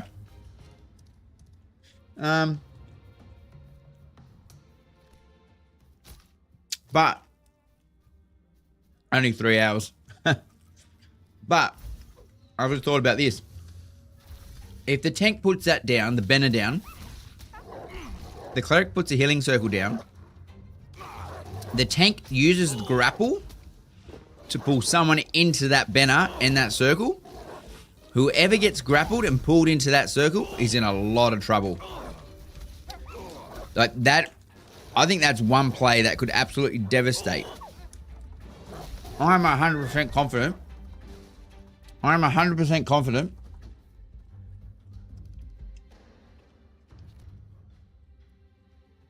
Yeah, other teams would chase them too. Yes, the wars are very good. Some really coordinated teams are definitely going to pull off some really good abilities, I think. I think that's a... Yeah, I can actually see a lot of strategy behind this.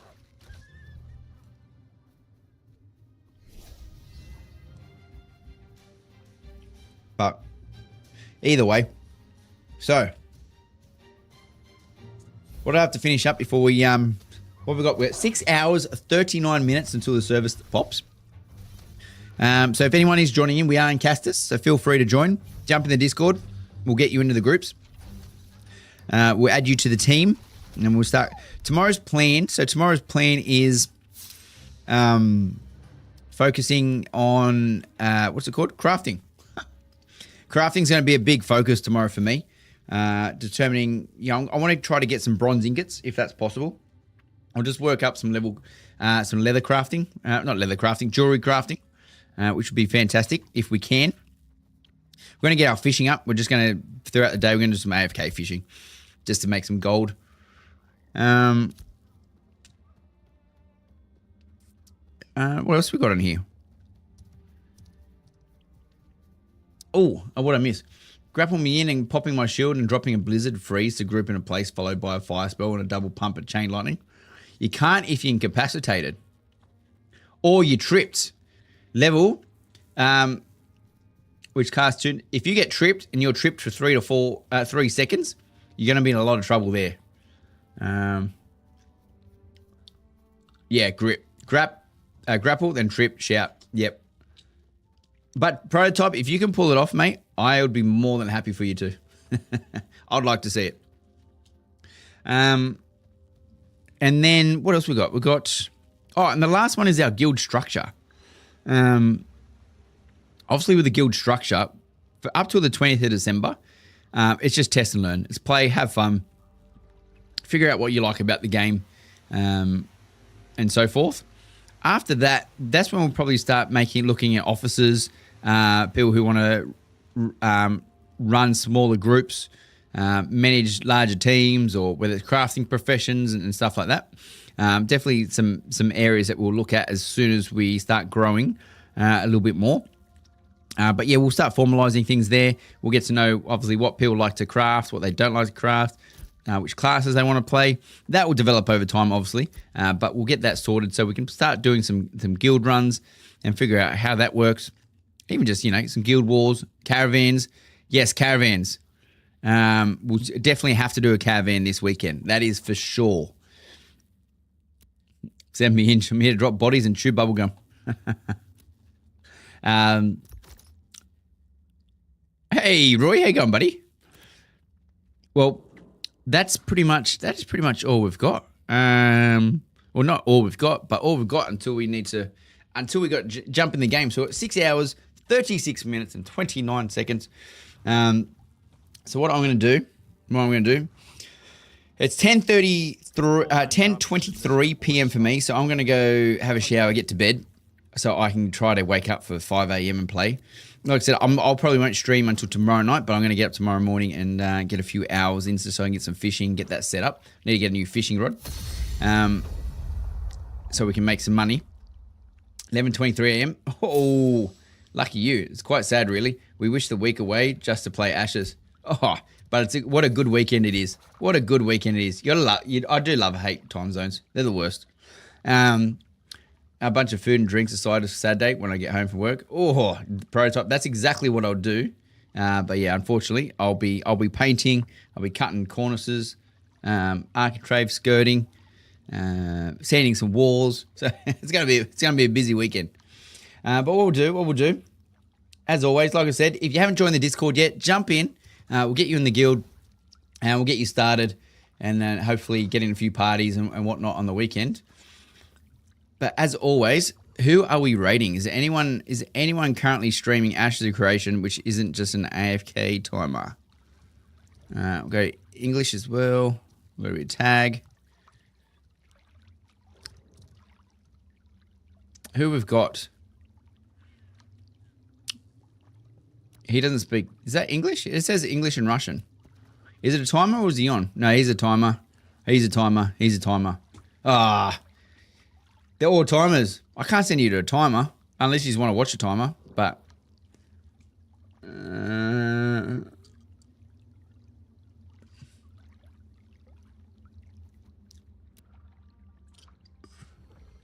is there anyone on? Can you click on someone? Oh, following. Let's click following. Who am I following that's currently on? And what are they playing?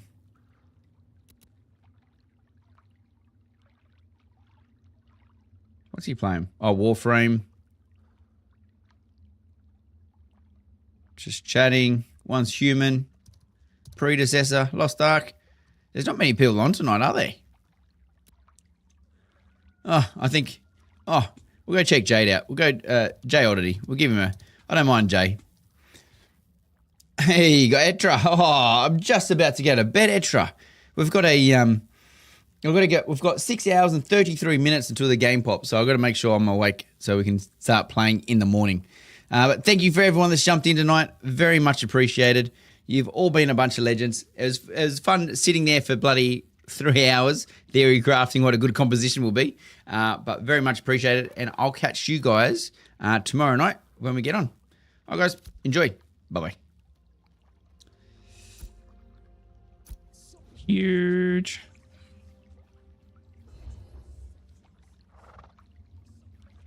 I'm gonna get them both. Yo, fireplace, huge. Thank you, thank you. Oh god. I'm gonna attack both of these bad boys. They don't realize it yet, but I am. Come here, you little git. I actually am taking neither of them right now. How much damage this guy done to this? Why can't I not get aggro? Well, why can I not get aggro? Mate, yo, what?